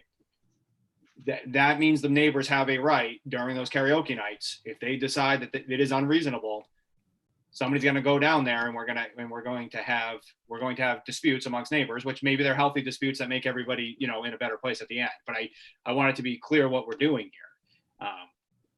And I'm not saying I'm against it. I don't think that, I think right now when the neighbors pick up the phone, the answer is essentially they're exempt, because they have been for 7 days a week. So it's still a big change, even if we just exempt it. So I just wanted to kind of, for people that are listening, Councilor Gleisteen? I have a question. So how many acres away is the stage, or distance is the stage from the nearest neighbor? it's 1 to 3 acres depending on what area you're talking. It's a range, you know, depending on where the houses you're talking about. Acres a measure of area, so you might want to say feet, right? Closest feet to. Yeah, Paul. You know, you're looking at, yeah, I mean, it's 400 or 500, something like that. Again, depending on where on Ross Road. Yeah, okay, that makes more sense. So, yeah, and so, you know, I think it's a great, you know, it's a great business. I mean, you know, I think it would be so fun to stay down there. I guess just with all that space, it's a little hard for me to understand, I guess, why you can't keep the noise on your property, which is what the good neighbor is for, right? It's to keep the noise on your property. So, you know, is there a reason why the noise can't stay on your property with that amount of space? Oh, it sure can, and those are the measures we've absolutely taken this year. You know, like I mentioned, we've turned speakers inwards. We've changed the projection of anything that's not a band is now keeping the sound inside as best as possible, which we've completely changed the direction of the speakers. So do you feel like since the initial meeting that you followed the good neighbor ordinance? Because I've talked to a couple of residents and they are pleased with how it's gone.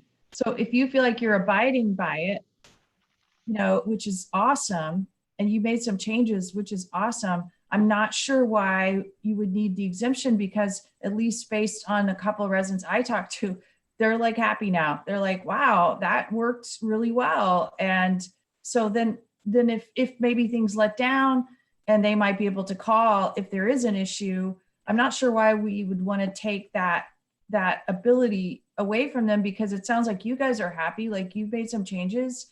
You've had your shows for the last couple of weeks. The neighbors are happy with how things are going. So I guess I'm just not quite sure why the exemption for the good neighbor is needed, because it seems like the actions that you're taking are working and you guys have been happy and they've been happy. So I don't know. I guess that's where I'm at.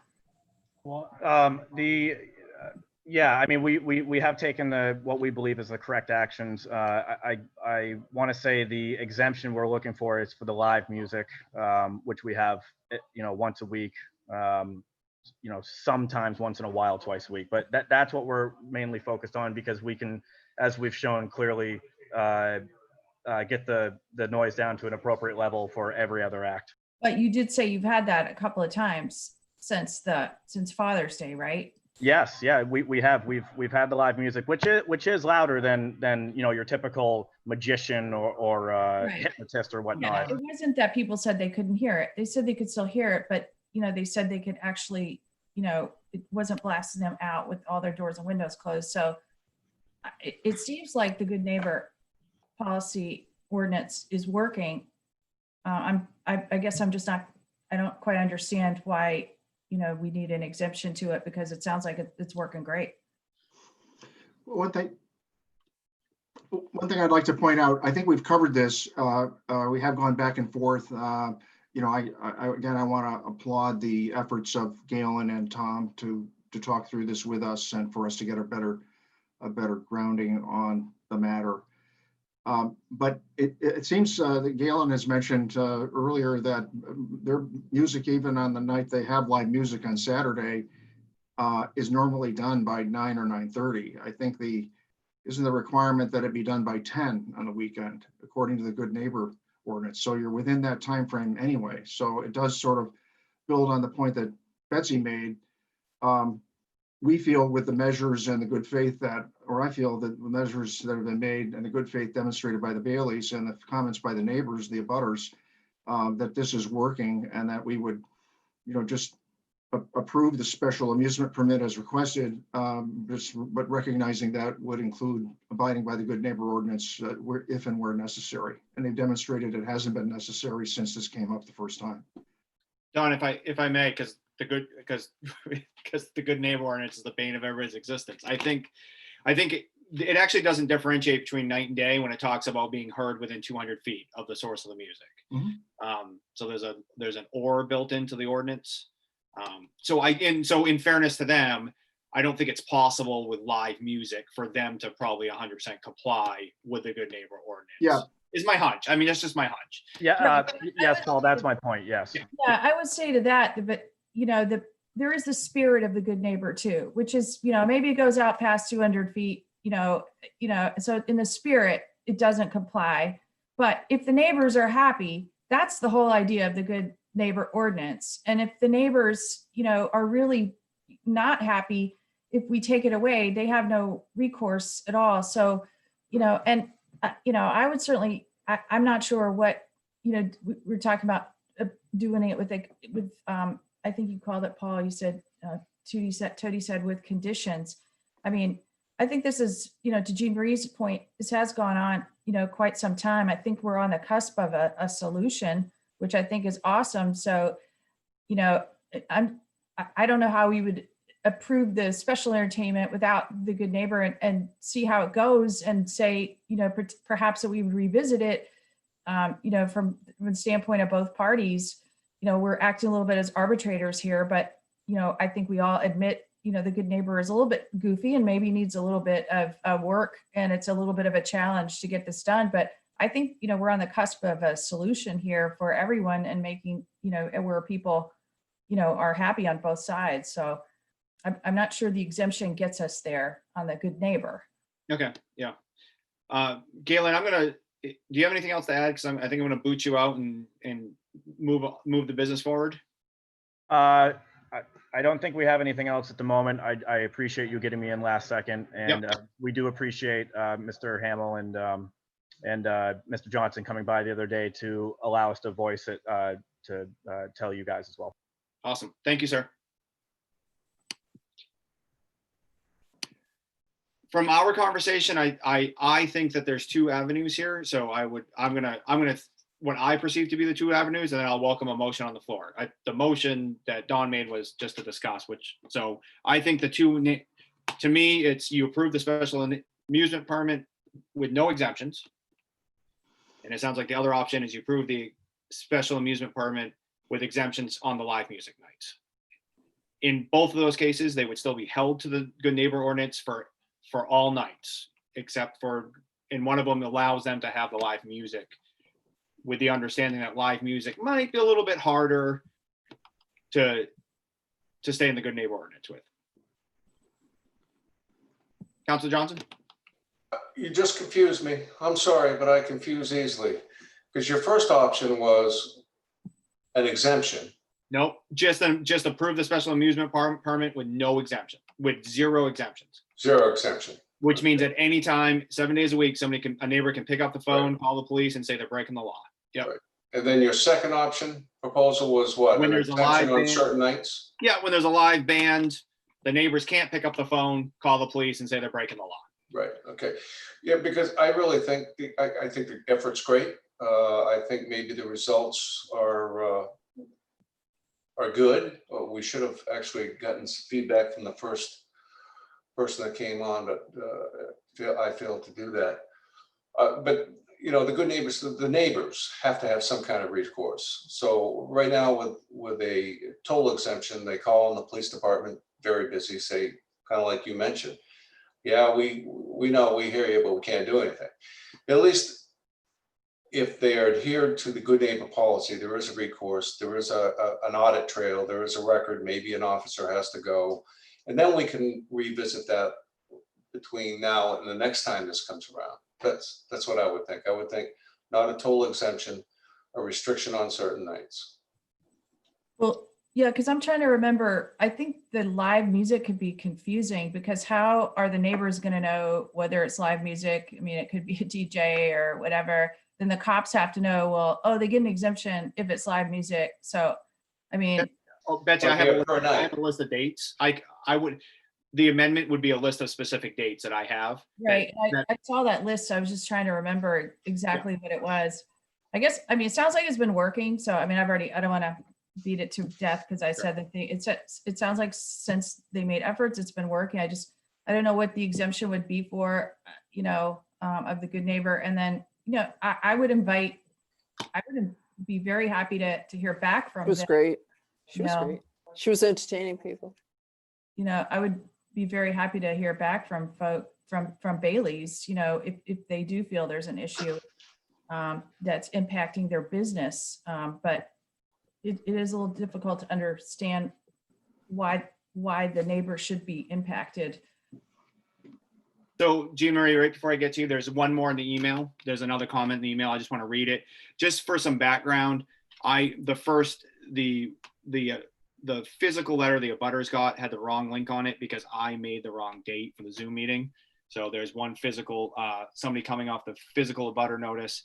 It essentially, let me read the parts. It says, we appreciate the efforts that are making at the Baileys, but if they are exempt from the good neighbor law, if there aren't any changes, we have no recourse to object, but if you exempt them from the law.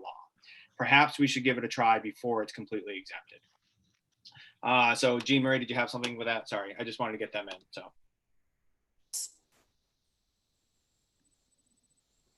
Can you hear me? I'm sorry, I wasn't sure if I was muted or not. I had the dog leaving. His mother came to get him, so I was kind of distracted there. No, we heard the conversation. Oh. Anyway, that being said, dogs, cats, whatever. I would like to make a motion that we approve a permit for the Baileys, but do not include any exemptions from the special neighbor ordinance, and that's in the form of a motion. And I need a second. Second. Discussion. I was just going to say, you know, having heard all the back and forth and whatever, I think it keeps it simple.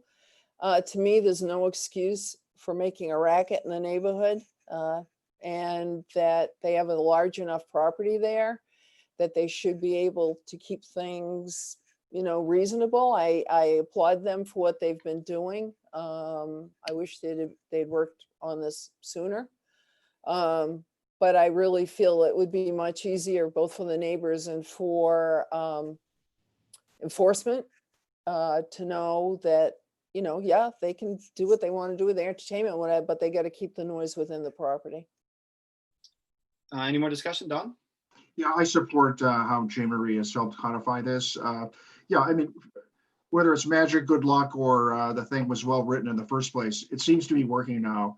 So, and I think if we were to create a situation where you approve a special amusement permit and exempt people from the good neighbor ordinance, that defeats the purpose of what we're trying to do overall. So unless we get a better mousetrap here, I'd say this is working, and maybe over time we'll refine it further. But hopefully for now, the efforts in good faith have worked, and maybe that will continue for the rest of the summer. Yeah, I'm not going to support it. I think we should exempt them for the live nights. I think we're setting ourselves up for conflict. I think the neighbors of Bailey's on live music nights will have a very legitimate claim on a very consistent basis that Bailey's is breaking the good neighbor ordinance. So I think we're setting ourselves up for the police to get called on the 8 to 12 dates that the Baileys have submitted. And frankly, I think part of the atmosphere down at Pine Point is once a week, you gotta listen to music at night. So I'm not gonna support it because I think we should exempt them from the good neighbor ordinance on the live music nights. So I guess if Jean Marie, if yours gets defeated, I'll offer it up, but I'm not gonna amend your amendment. So, Councilor Clucci. I was going to offer up an amendment just so that we had the chance to discuss it. And Paul, you changed my mind. And I've got a lot of personal experience with this, but it sounds like they're making some reasonable efforts to accommodate the neighbors. The fact is that sometimes if you have live music playing, you're going to be able to hear it at the property line. And that doesn't mean that it's unreasonable or too loud. So I actually would support exempting during daytime hours for a maximum of 3 hours for any Saturday through the month of October, issuing the special amusement permit, as Jean Marie suggested, with an exemption for Saturdays for no more than 3 hours during daytime hours.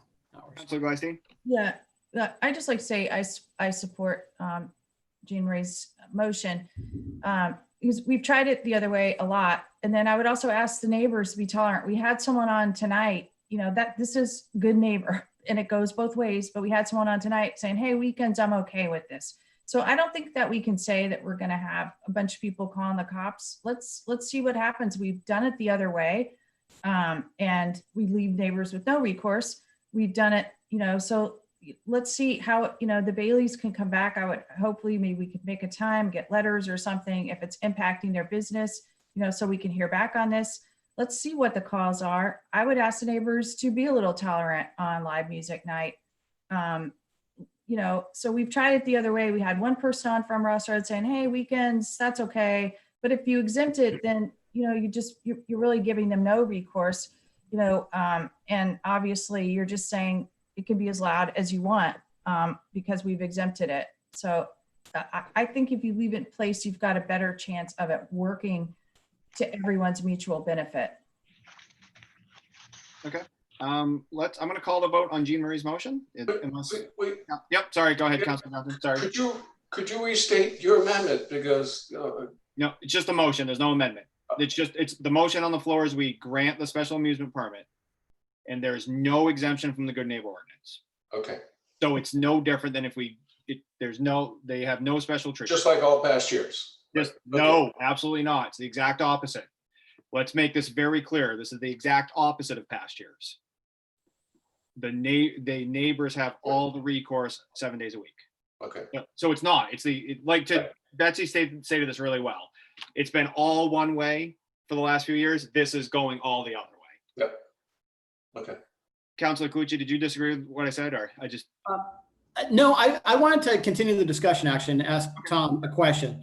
So here, my concern with this, Councilor Gleisteen, is that you have how many neighbors? Maybe a couple hundred neighbors, right? If somebody doesn't like the Baileys, all they have to do is call. And if there's a sound audible, not at the property line, but within 200 feet of the source of the noise, which may be totally contained within the Bailey's property, how would the police react in that situation, Tom? Would they be compelled to take action? I suspect so. It'll be a judgment call. It's purposely subjective. That standard of unreasonable, and I can't quote it off the top of my head, will be a judgment call of the officer that responds to the situation and observes. And so there'll be variability undoubtedly because of that subjectivity. I would just also point out, this matter is before you as an application came forward. It's before you tonight in a denial capacity or situation posture. Whatever action you take tonight, it's my understanding that it will carry through May 31st next year. And I'm not aware that there's necessarily a process for you to modify it further. I wish Tody was here. She could be probably more helpful in that regard, but I think it will be difficult for you to change whatever you do tonight. Is what I mean to say is what we're likely to have to live with through the term of this permit. Does that make sense?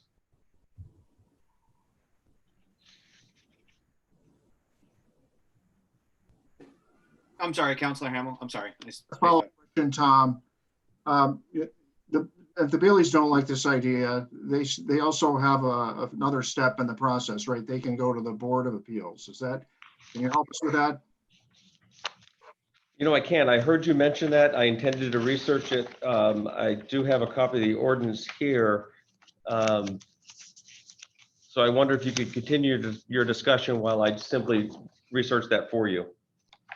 I don't have it in front of me either, but I remember reading it, I think, in some of the materials that the Baileys sent. And it seemed to me that a denial of an appeal would enable them to have one more step. They can ask the Board of Appeals, the Council Board of Appeals, that seldom, if ever, meets. I don't know when the last time was that they ever met, but maybe it's a good reason for them to meet again. Who's on the Council Board of Appeals? Yeah, Councilor Hamel, you are correct. Section 205.2 says, and I quote, the municipal, any licensee who has requested a permit and has been denied, or whose permit has been revoked or suspended, may within 30 days of the denial, suspension, or revocation, appeal the decision to the Municipal Board of Appeals.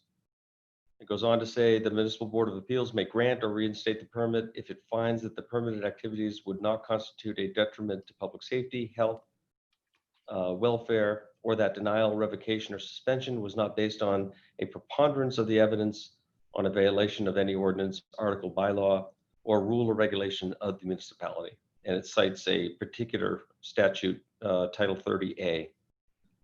So actually, Don, we're actually approving their permit. I think this is very important distinction. We're approving their special amusement permit. They will not have recourse. The permit's getting approved. We're not allowing them to break the law. That's all we're doing. Is that true, Tom? I believe that is true. You're making a final determination. You're approving the permit. The permit is approved. We're just not giving them special treatment. So you can't, there's no deny. There's no deny to appeal. This motion keeps getting better and better. What I don't know and what this ordinance isn't clear on is whether the council, as the approval of body, has the ability to reconsider it if it wishes. The distinction being whether the appellant, whether there are appeal rights or whether you as the authority can modify further.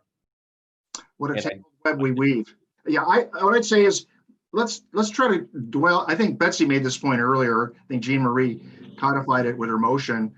Let's just take a risk here and hope that being a good neighbor may actually, save the good neighbor ordinance from, being ineffective. It actually might help it work. So I'm willing to give this a go, and we fix it later on if it doesn't work. And I realize there are implications to this, but if right now there's a feeling there are no checks and balances. So this is the major concern of the abutters. And I think with what Jean Marie's proposed, there would be checks and balances. We'd still be struggling with how to enforce this. It's incredibly subjective, but that's the realm that we're in. But I think it's fair, and hopefully, I hope the parties would feel the same way. So, Jean Marie, you promised me a year ago that the good neighbor ordinance would go through ordinance. So I am asking you one more time to. Nope. No, okay, all right. At least we got it out of the way this time. Are there any more discussions on Jean Marie's motion? Okay, Tom, would you like to call the vote? Certainly. Councilor Caterina? Yes. Councilor Clucci? No. Councilor Gleisteen? Yes. Councilor Hamel? yes. Councilor Hayes? Peter, you're on mute. Yes. Councilor Johnson? No, Chairman Johnson? No. Motion passes 4 ayes, 3 against. And thank you for everybody that showed up today for the hearing. And Bailey's, thank you for being so respectful. I know this is probably a difficult subject to wade through here, so we appreciate it. Order number 20059 is an act on the request to certify the July 14th, 2020 results of the school budget validation referendum election. And Tom, I assume you're playing toady tonight? I am. I believe she emailed you those results earlier this afternoon. Is that correct? I don't know if we got them. No. Well, I'll read her memorandum dated today. I will say in her defense, she was here till about 1 o'clock last night. The local ballots were very quick and easy to tally and report out on. Some of the complications are just with the state ballots and the process that they require. So needless to say, she didn't get the notification out last night. And I think Chairman Johnson actually communicated out directly to all of you. So I thank you for that patience. Again, this is a note to the members of Town Council and myself from the Town Clerk. Presented for certification by the Town Council are the election results for the school budget referendum election that was held on Tuesday, July 14, 2020. Question 1, school budget validation referendum. Yes, 4,530 votes. No, 2,375 votes and 99 blanks. She goes on to say there are approximately 17,528 active voters on our voter registration list. There were a total of 7,004 voters who cast ballots in the July 14th election, of which 5,238 were absentee ballots. And so the voter turnout for this election was 39.9%. And do I have a motion? Move to accept the result. Second. And before discussion, just I believe we probably all have to stop in at Town Hall relatively soon to sign the results, right? So for a reminder to all of us, just try to pop in as soon as you can to sign the results. Thank you. Yes. Is there any discussion? I have a question about that. Guess where I am until August the 15th. off the coast of Maine. Why don't we'll have Tony answer it. We'll have Okay. Tony answer it offline. All right. I think Okay. Tom, we've already stretched Tom's limits of his. I know, but I'm thinking, ooh. All right. Tom, do you want to call? I don't. Well, you know what? Anyone can bring it out to me. Come out to Peaks. I'll give you a lobster and whatever. me. So anyway, there you go. You'd have to give me more than a lobster to visit you on Peaks. All right, Tom, you want to call the vote? Councilor Katarina, Yes. Councilor Clucci, Yes. Councilor Gleisteen, Yes. Councilor Hamel, Yes. Councilor Hayes, Yes. Councilor Johnson, Yes. Chairman Johnson. Yes. Item number 8 is non-action items. We do not have any. Item number 9 and 11 are standing liaison committee reports and councilor comments. If there's no objections, I'll combine the two. Take all the time that you want. They're back to back, so it doesn't make too much sense. And like we've done in the past, I will just take them with your hand raised. So if you would like to have your final comments or standing liaison reports. Councilor Gleisteen? Oh, or general comments. Yep, Yeah. councilor comments or liaison reports. I was very happy to actually vote on the day of the election, and I was blown away by the process. It was amazing. It made me proud to be a Scarborough resident when I walked out of there. I don't vote anywhere else, so I don't know how everyone else did, but we did an amazing job, and kudos to Tody and Tom and town staff. It was just amazing. Thank you. I think Councilor Katarina had her hand up. Yeah, I wanted to report back from ordinance. We had a meeting on 5G, which I think went well. We kept it, right on time, on target. Came up with I can't even talk. that Councilor Hamel will be working with Jay Chase to do some tweaking of the ordinance, and then we're going to report back on that in September, the September meeting, which will be the third Thursday in September. And I will also remind folks we're going to do further work on the growth management ordinance August 20th.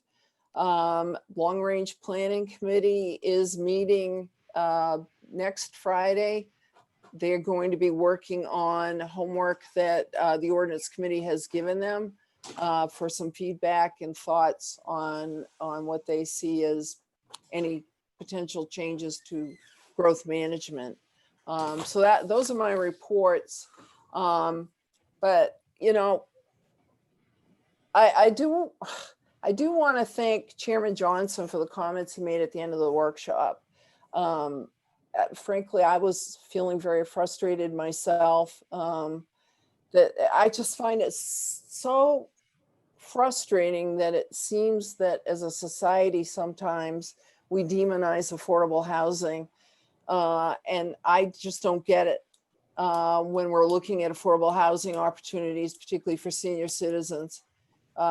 Many senior citizens today have not only been impacted by what's going on currently in the economy, but due to circumstances throughout their lives, particularly women, have not, they're living off from minimal Social Security. And I would remind people of the factors that we looked at when we increased the senior tax credit, where we've got, the median income of those getting that tax credit was something like $17,000. I would challenge any of you to live off from $17,000 in a year. And I don't know, I couldn't believe my ears when I heard, like a question regarding what's going to be the impact of public welfare in town. It's like, come on, folks. That sounds, I'm going to be it sounded elitist to me. Why do we want to have any more people on the welfare rolls in town? I mean, come on. I know that the folks who would live in affordable housing communities, particularly senior citizens, they get involved in their towns. They shop here, they eat here, and they contribute, you know, to our society. So, you know, I just want to remind folks, don't get hung up on the dollars and cents, so to speak, or there are the intangibles of the good to society that I think can be met by doing projects like affordable housing. Right now, we're getting absolutely no tax. Well, I shouldn't say no tax, we're getting land tax, land value on that particular property. Don't forget, we're still going to get tax value even if we develop it, even if we give back so-called 75% of value. So I want folks to remember that.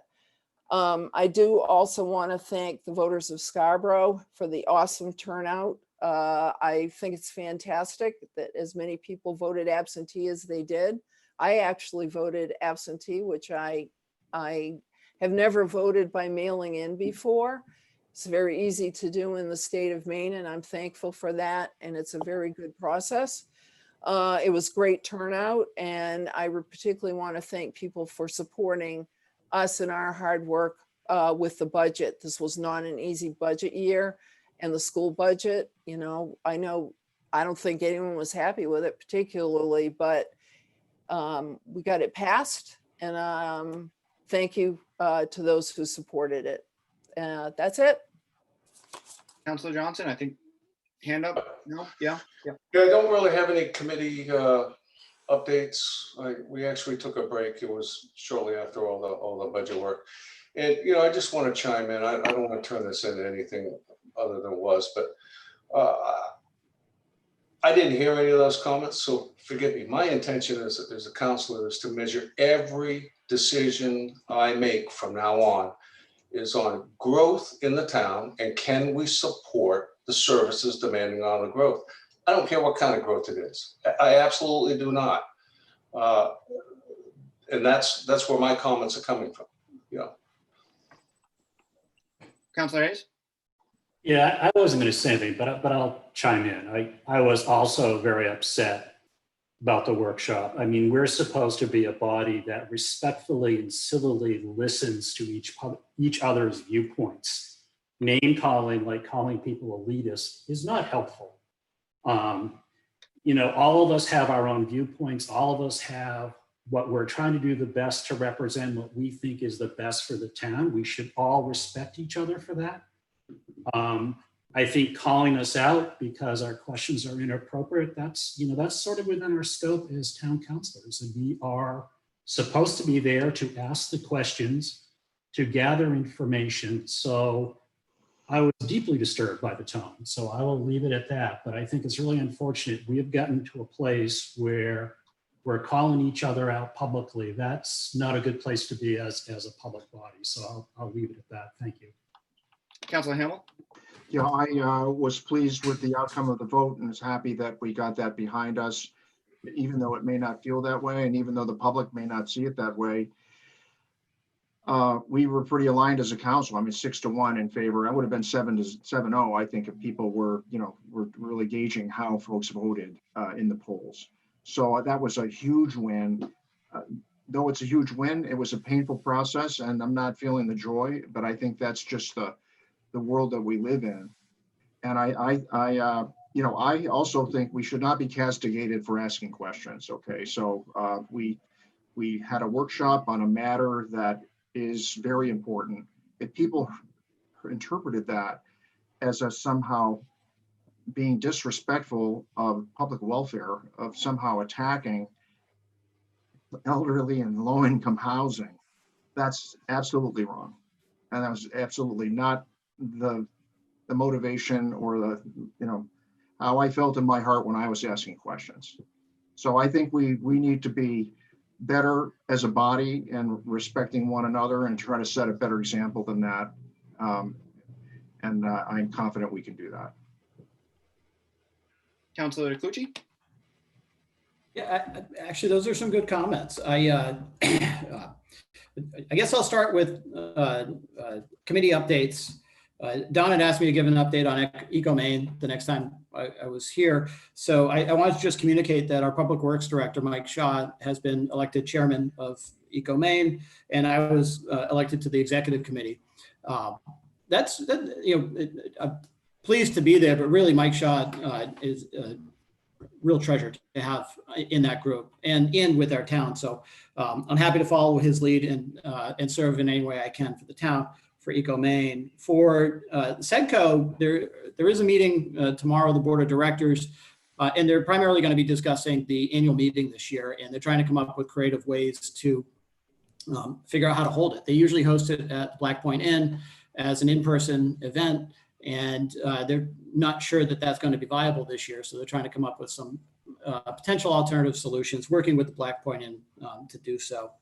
I also wanted to thank staff for doing what they did for this election. Remember, we've got a lot of staff furloughed, and Tody is just a rock star and an inspiration for what she's able to pull off with these elections every year. So I think we should be deeply grateful for what we have in town, for the dedication for her staff, Tom's staff in general. And I got to give credit where credit's due. The school board, I think, really was organized with their communications this year and getting the word out, driving the vote to support this budget, and they were effective.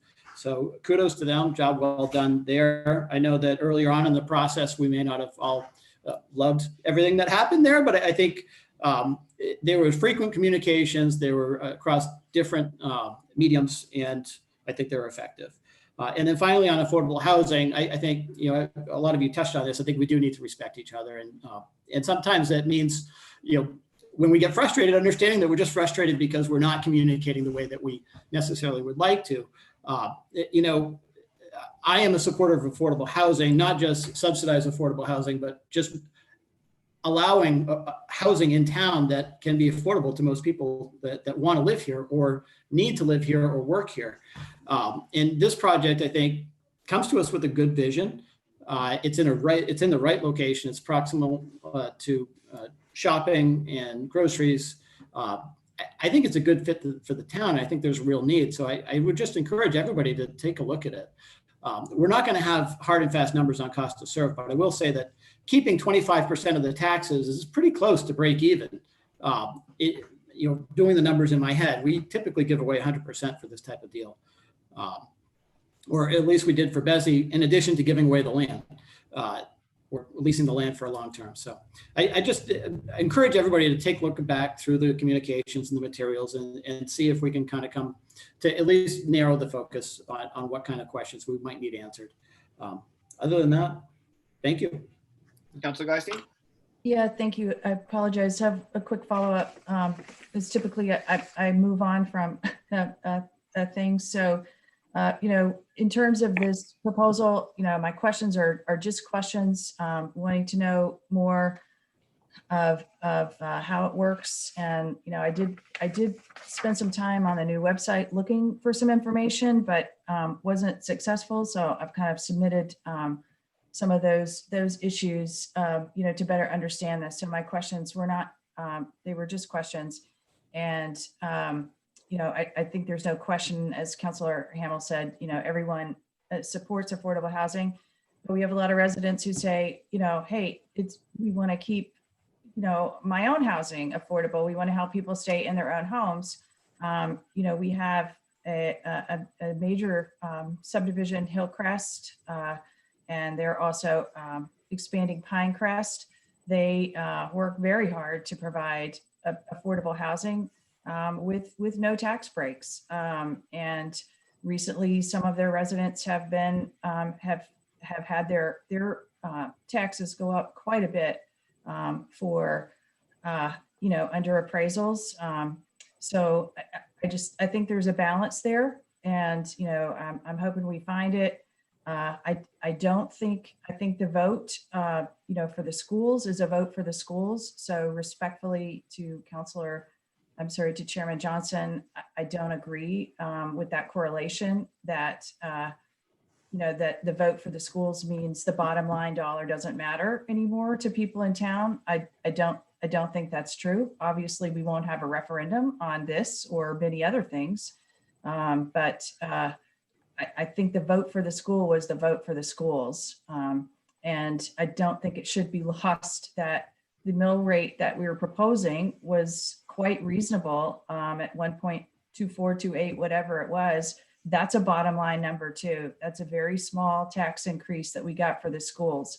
So I think the resounding vote was, okay, you got the mill rate down fairly low and you funded the schools and you funded COVID, and 65% of the town found that favorable. So with all due respect, I don't agree with your correlation. I think each project and each thing that we grant and spend should be considered separately. And we did just pass through a special amendment and increase the mill rate a little bit, and an exemption for folks, an increased exemption. We all supported that ordinance, and most all of us has supported that as well. So, you know, I think questions are just questions, and there's a lot more to learn about this, and I look forward to learning it. Yeah, so I get that it's pretty unfair that I get the last word, so I'm going to say something, and then anybody can please respond. I'll give everybody else the last word. I think that, you know, I think that's fair. And, you know, the frustration that comes from me is I'm not suggesting that anybody, Don, by the way, that was nicely put. I'm not suggesting anybody doesn't care about our senior citizens.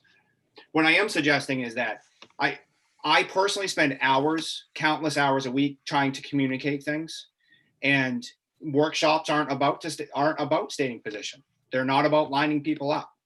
And when we just get through a long, exhaustive process, and the first time we see each other, from my perspective, there's undercurrents of blaming people for not doing their homework, suggesting that it's foolhardy to do all this work and then ask for a CEA. When I don't understand, when we're given an hour of time to understand a project, we're not taking an hour to understand the project. And maybe that frustration came out inappropriately, but I will gladly stand by. I think I'm a little in tune to the community. Perhaps I'm wrong. And I told Don Hamill this about a month and a half ago. I think this council is from a guy who came from a land that thought a BOE was incredibly tone deaf. I think that we teetered on that quite closely this budget season. That's my opinion. I'm not saying I don't love each one of you individually, but I think that we represent everybody. And it's clear to me, somebody said to me the other day, actually my new neighbor, who, by the way, I have a great new neighbor. He said, you guys might as well wear your positions on your t-shirt all the time. So I just, when I look at us, I just feel like there's a complete unwillingness to work through an issue before it's even started. And that comment came out with frustration. And if that was inappropriate, I apologize. And I'll battle the issue when it's up for vote. But if I was the three gentlemen that were there today, I would have felt disrespected, but maybe I'm wrong. Maybe they felt like that went great. I don't know. I mean, I totally could be wrong. Hopefully I am wrong, right? So, Councilor Johnson? I'll do the last word. Just from my point of view, I read that the documents they presented, the packet they presented was very informative. I read it several times, so I didn't come in blind going, hey, didn't know what this was. I thought it was very well done. I understand what this thing was. So, you know, I don't think anybody came unprepared. We looked at it as an opportunity to ask some questions. So sure. Maybe we'll end it at that and try to do better in the next one. Anybody want to have the last word? No. All right. With that, motion to adjourn. So moved. Tom.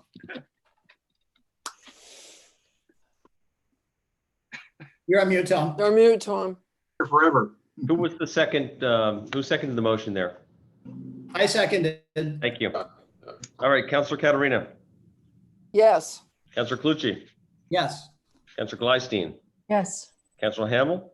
Yes. Councilor Hayes. Yes. Councilor Johnson. Yes. Chairman Johnson. No.